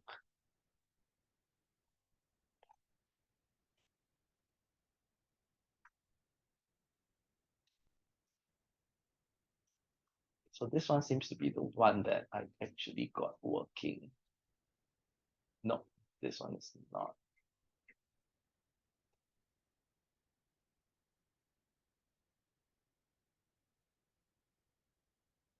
Anyone actually got the examples to work? Or you all got good results looking similar to this? Like that's maybe without the logistics regression, but just this. Do you get something that looks like this? Right. So it's one thing to come up with metrics for for machine learning classification problems, but it's another thing to be able to interpret them, interpret the results properly, to see that, okay, actually the results isn't really that good between the train AUC-ROC and test AUC-ROC. I want it to be a bit tighter. Accuracy is also not tight enough. So there are some metrics that are not ideal. So as a data scientist, we will try to improve the results. And that's why there is this line that I say provide recommendations to improve the model. Right. So if you ran that, let's see, run and compare the results. Okay, I need to rerun.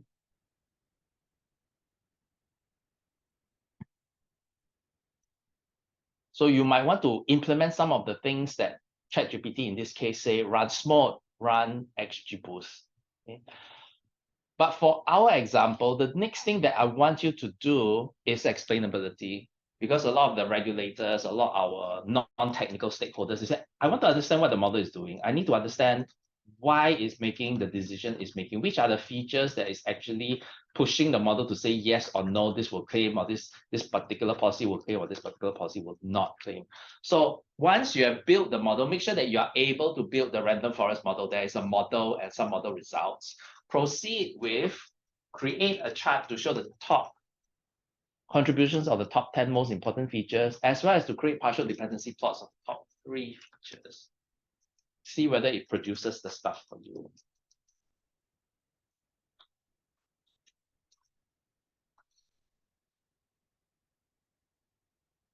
Okay, I have problems with the instructions. Anybody got results? Anybody got the charts with the top 10 features? Okay. And what about the partial dependency plots? Still running. Okay. When the partial dependency plot comes up, can you verify that the top 3 features from the feature importance also corresponds to the top 3 features from the partial dependency plots? Okay, so these are just sense checks to make sure that, hey, you say these are the top 3 features, these things are really important, I want you to plot them. Did you follow the instructions or plot them, or did you plot something else? Okay, so those things, the common sense checks, are things that you can definitely implement and see that it's doing what it's doing. Okay. You might have some problems, in which case you might want to, if it's not showing the partial dependency plots, plot it separate, like give it a separate instruction, ask it to repeat the exercise of plotting it. Okay, some of you, like me, if you're unlucky, says, oh, we don't have the partial dependency library or run out of memory. So expect those kind of things to happen as well.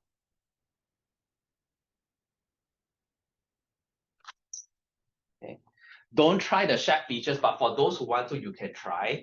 It didn't work for me because it just couldn't import the libraries. Okay, but these two you could do the 10 most important features as well as partial dependence support that you can do.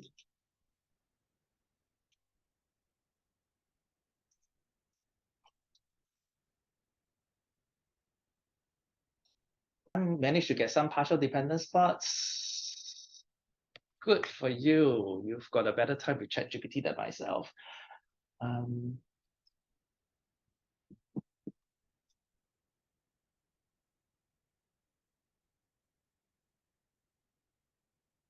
So actually that's about all with regards to classification models and to be able to analyze claims data. Hopefully that will give you the inspiration to explore further in terms of analyzing insurance data, time series data, what ChatGPT is capable or not capable of doing.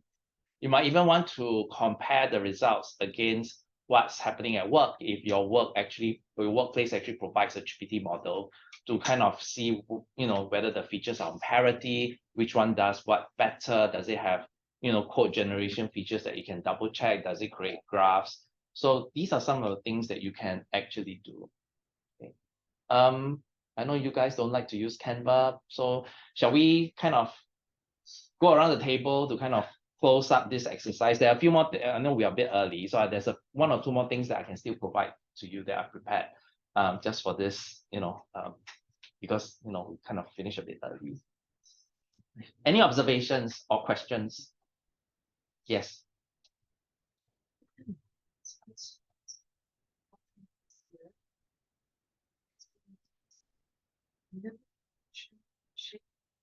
I guess that the ChatGPT Plus is using shape without knowing that they're using shape. That is correct?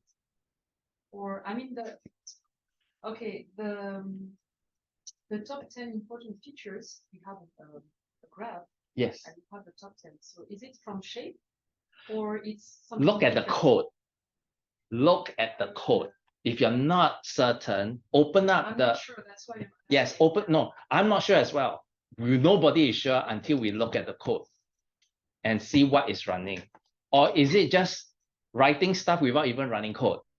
Because it has that possibility of doing that as well. And that's just the state of, it gets a bit better if you're a data scientist because you kind of like copy and paste the code, as if you wrote, as if you wrote it.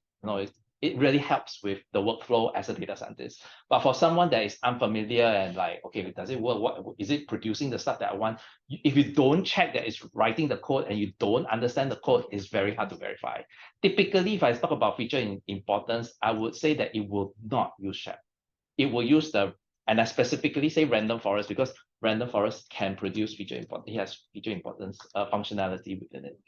So I would expect it to use scikit-learn's feature importance from the random forest model itself, not shape. I try to use shape, but it doesn't work in my case. So some of you might say, can you, do feature importance using shape? Yes, not shape, right?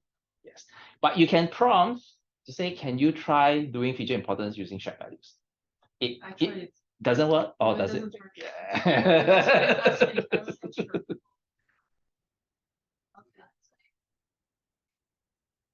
Or it's not part of the packages that are part of the environment where it's running. It just doesn't have everything installed.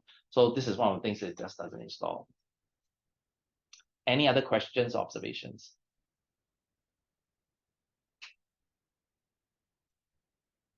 Well, it's a bit difficult to know what can and can't be done if, as you said, sometimes you try and run something, it doesn't work, and then we try and it works.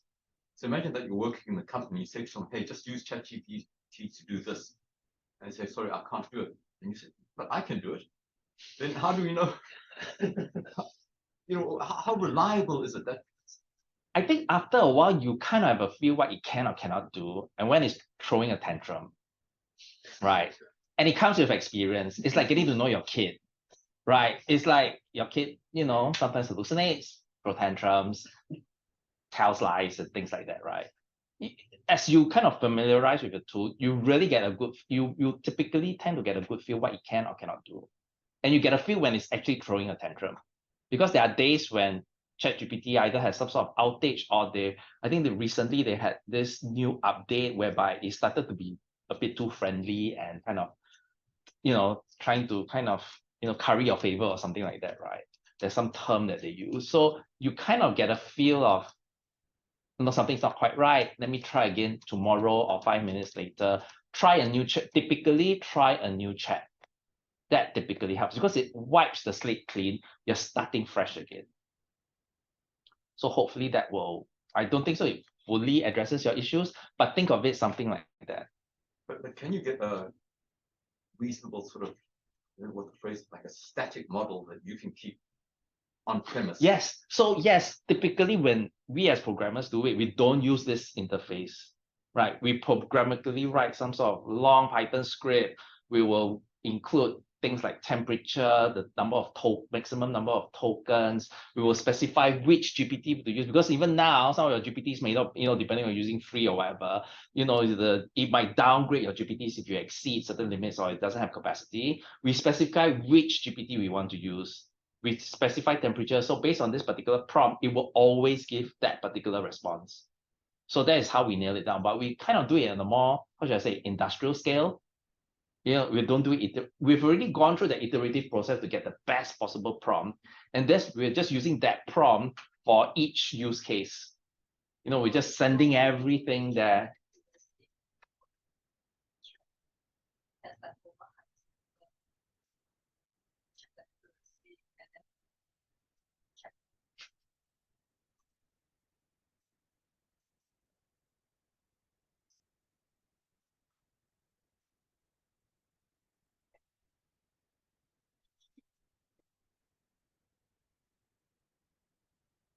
And then sometimes some companies will use LLMs or ChatGPT to evaluate whatever other ChatGPTs or LLMs are producing as well, like LLM as a judge kind of scenario. So yes, those are kind of more complex scenarios, but more on an industrial scale that we do it. Probably the next phase we can talk about is agent. So now what you say that the answer might not be really what you want. So we have something called agent. It's the next type of concept where we have a memory and we put in a KPI. So this agent or this assistant that you employ, right, it will keep reiterating until you hit the KPI that you set. So only when you are confident to what percentage that only you give me the answer. Yeah, so that's the next question thing that some of the industry will do. So don't just anyhow give me the first answer that you get. Write that on the prompt that I give you, but reiterate until you are confident on the gut real that I set, then only you give me that answer. That's one. How close are open source models to be able to do this? I think they're pretty good. We're talking about open source models that you can run on your own.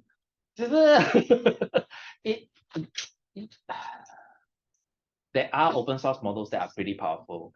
I mean, like earlier this year, DeepSeek is giving ChatGPT a run for their money, right? But in order to run it, you need like a really powerful computer. There's no second way around it. This technology is built on scale. Okay, and even though DeepSeek kind of does it on the chip, they have some tweaks and they are doing NVIDIA GPU hacks around how it's being trained and how to do it cheaper and efficiently. It's still a big model. You probably want to use a cloud for this purpose. Of course, for your personal basis, it's possible to download a much smaller model or kind of quantized model that uses up less bits for their weight storage to be able to run it on your PCs. Those are possible as well. You know, and on my system, you have things like LM Studio, whereby there's a web interface that allows you to download whichever GPT or LLM model that can fit into your system memory and to run it from there as well. So those options are available with good user interfaces as well. So those are getting stronger, but they will face very similar problems to what you are facing here as well. Hallucinations, inconsistency, and things like that. Those are almost inevitable. Some people argue like you can't fully get rid of hallucinations for LLMs. It's just baked in.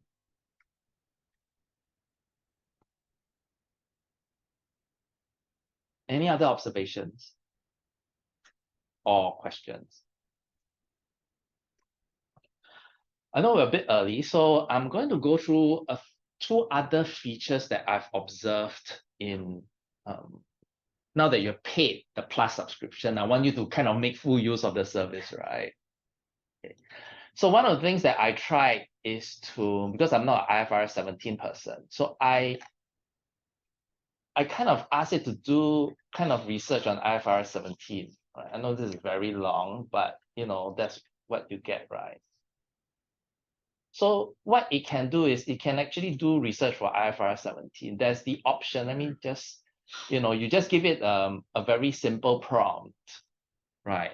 And it just goes to the web and just keeps on churning. I just let it run overnight because it just takes a long time. Okay, and you've got 25 chances of doing it this month, not that you've paid for the Plus subscription.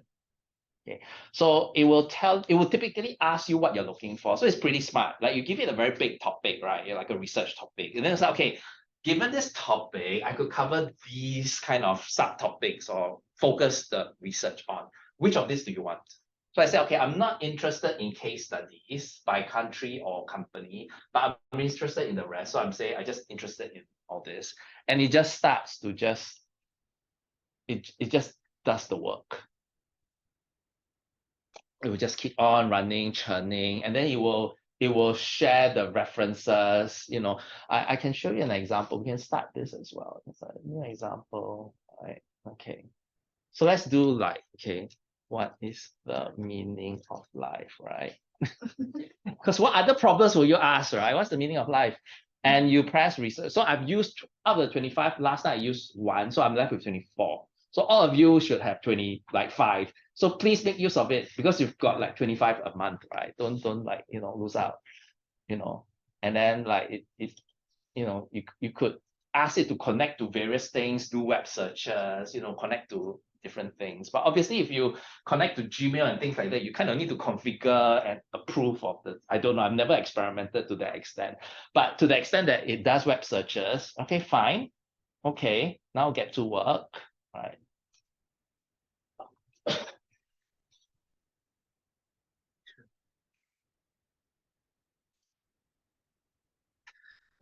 Do all. Right? So it will start to run.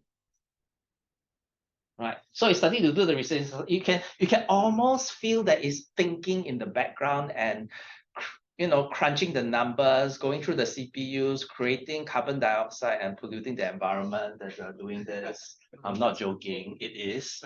But that's what it's doing. And I won't advise you to stare at the screen. Just leave it to run overnight and then or like an hour or two and just come back occasionally to check the results. It does take some time, but you have paid for it. Yeah, work on another thing, create another tab, work on something else, right? Yeah, just do that. So this is one of the things that you can do.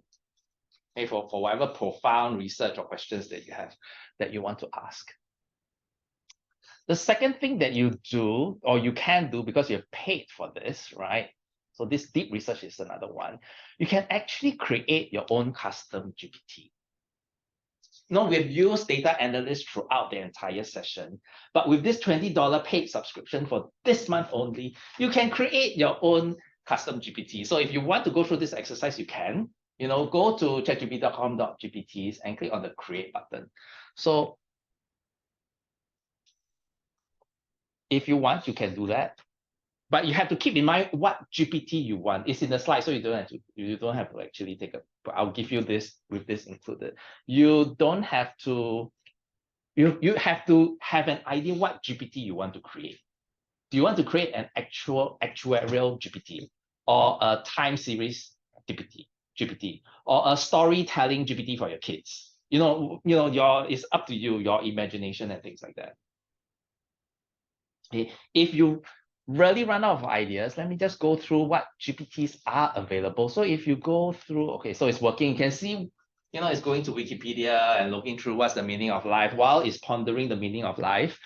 We can look at what's available. So you can look at the GPTs, right? We've searched for data analysts, but you can search for everything else like writing GPTs, right? Productivity GPTs, research GPTs, educational GPTs. So you might have an idea for some sort of GPT that you want to create, right? So once you have that, what you do is you press on create, right? Don't go into create, go into configure, because create uses AI to create your GPT, which from all the forums they say it's not a good option. You want to configure it yourself. So let me show you what I created. So I created a Python teaching assistant, right? Because I want to teach people Python. So okay, let's create a Python teaching assistant. I will call my GPT Python teaching assistant what it does, a set of instructions, some conversational starters, like, like how can I help you with your Python code today or something like that. You can also upload PDF files of your documents or whatever you want it to use as reference. So it's pretty good in that sense, right? And then you can do some customizations along the way. And then from here, you can preview the model. You can actually test the model that you've created on this side to see how it performs before you kind of let loose. So currently my model is let loose. So if you go search, right, you should be able to find a Python teaching assistant by me within GPT, the custom GPT itself. I haven't like checked it out because I'm a bit like, but tell me whether you actually can find my Python teaching assistant within, it's supposed to be published, so it's supposed to be live and like alive. Is it there? Yeah, it is. So you can create your GPT. Like if you need like for example, like a GPT to chat with regards to your company, you can upload all the investor documents, your annual reports, your news. You can just upload everything and you have like a XXX company GPT. So you can ask any questions about the company performance and things like that as well. Would you be able to check what question you ask with time? I don't think so. I don't think so. I haven't tried. So this is one, because I'm, I do a lot of training and this is one of it. And these are some tools that I might be incorporating when I do training, or because I can't be around all the time, 24/7. This one can be around all the time, 24/7 to help you when you're stuck with your assignments, or I want to learn a concept, or I'm stuck, I don't understand what this code is doing. Can you explain? Okay, this can take all the grunt work away from me. So I think this is an interesting technology, even for me to learn and to incorporate into my training. Because a lot of people in learning and development, it's already helping with creating content, creating assessments, creating multiple choice, questions and answers for students to solve. But this, I haven't seen that often. I think you can. Why not? Yeah, why not? Any other questions with regards to custom GPT? So there's some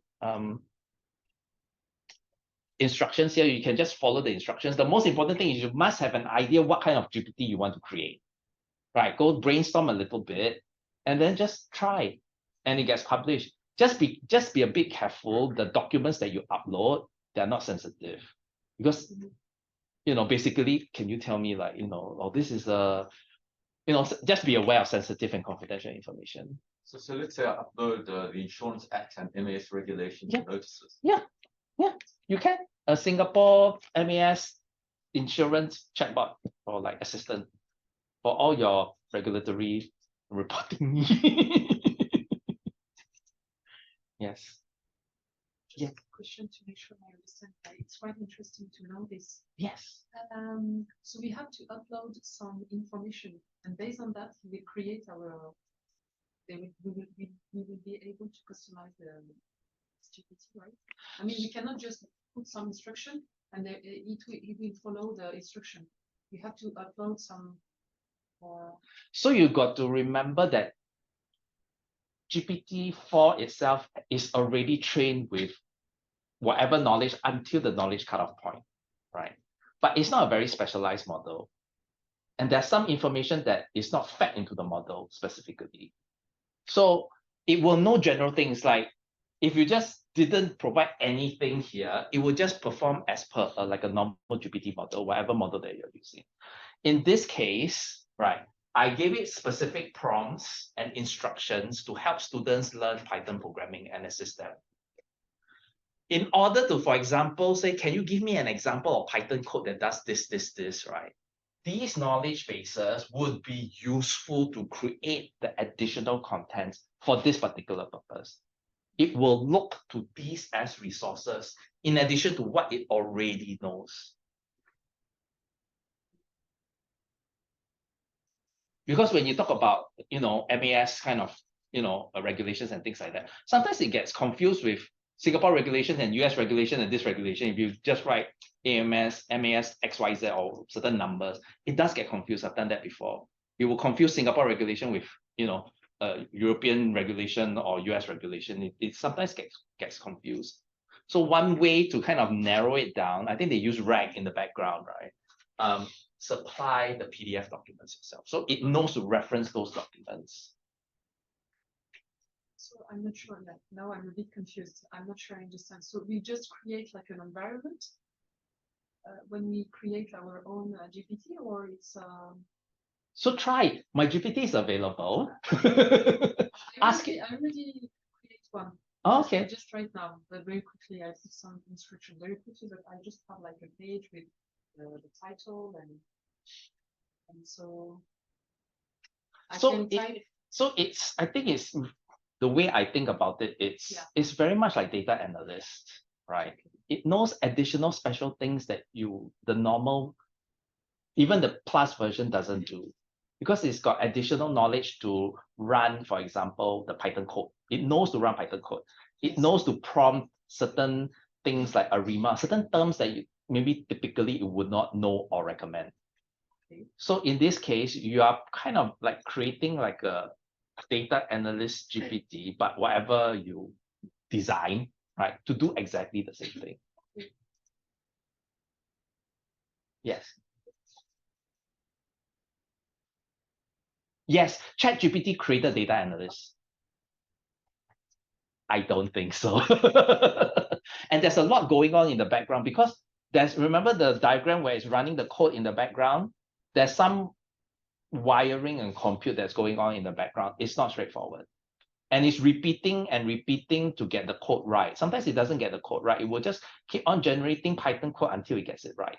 So there's a lot of prompting and wiring that's going on in the background. You will not, I've not seen it. It's actually top secret. I think it will be considered like secret. Yeah. Yeah, you can see it's I don't think so as well. So I asked, what document you are used to actually give you the two sources. No, it will give you the two sources. It will give you the two So sources. one is Yes, beginning to code with Python, yes. that one is a learn Python programming, fourth edition. Yes, I believe so. Then I ask who's just teaching it. Maybe I need to promote myself a little bit better on ChatGPT's website. Yeah, but now I ask it learn who's just teaching it. I don't know whether I didn't train it. I didn't mention anything.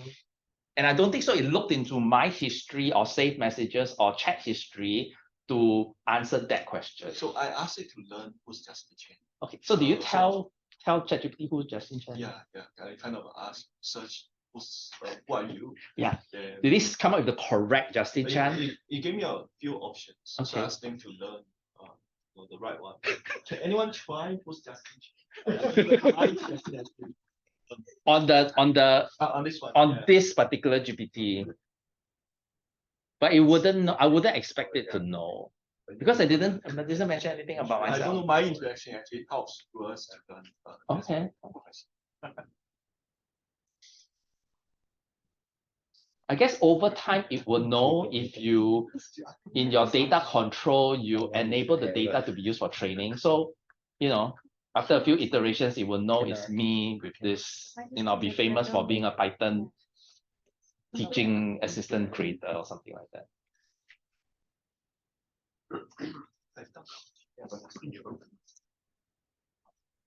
Huh? Conversation not found.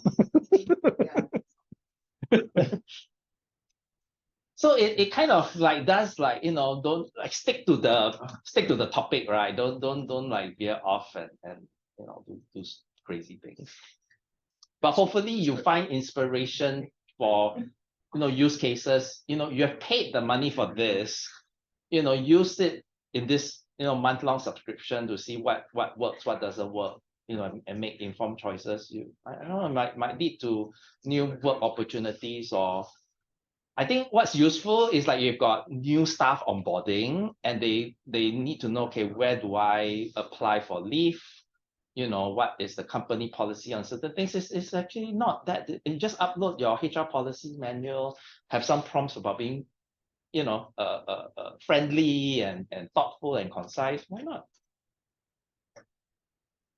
But this is like an overlay on the underlying. Yes, on the underlying ChatGPT. So if the staff asks for, you know, what's the leave policy, how do we know that it's picking it up from the document you've uploaded and not somewhere else? Typically, if they have this particular feature, it will usually hit that first. Okay. I'm not saying it's 100%, but it will, from my understanding of rack systems, it will typically hit that first. So on your GPT, which has come up, it's got 10 plus conversations. Is that like? I think every like 10 people are currently talking to my GPT right now. Look at how productive I am. I'm a 10 times, you know, trainer now. Thank you very much for upgrading my status.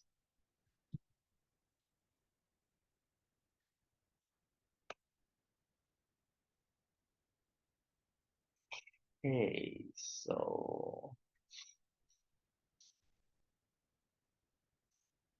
okay, I'll thank you for everyone for your participation today. I hope you got to learn something useful and have good takeaways from this workshop.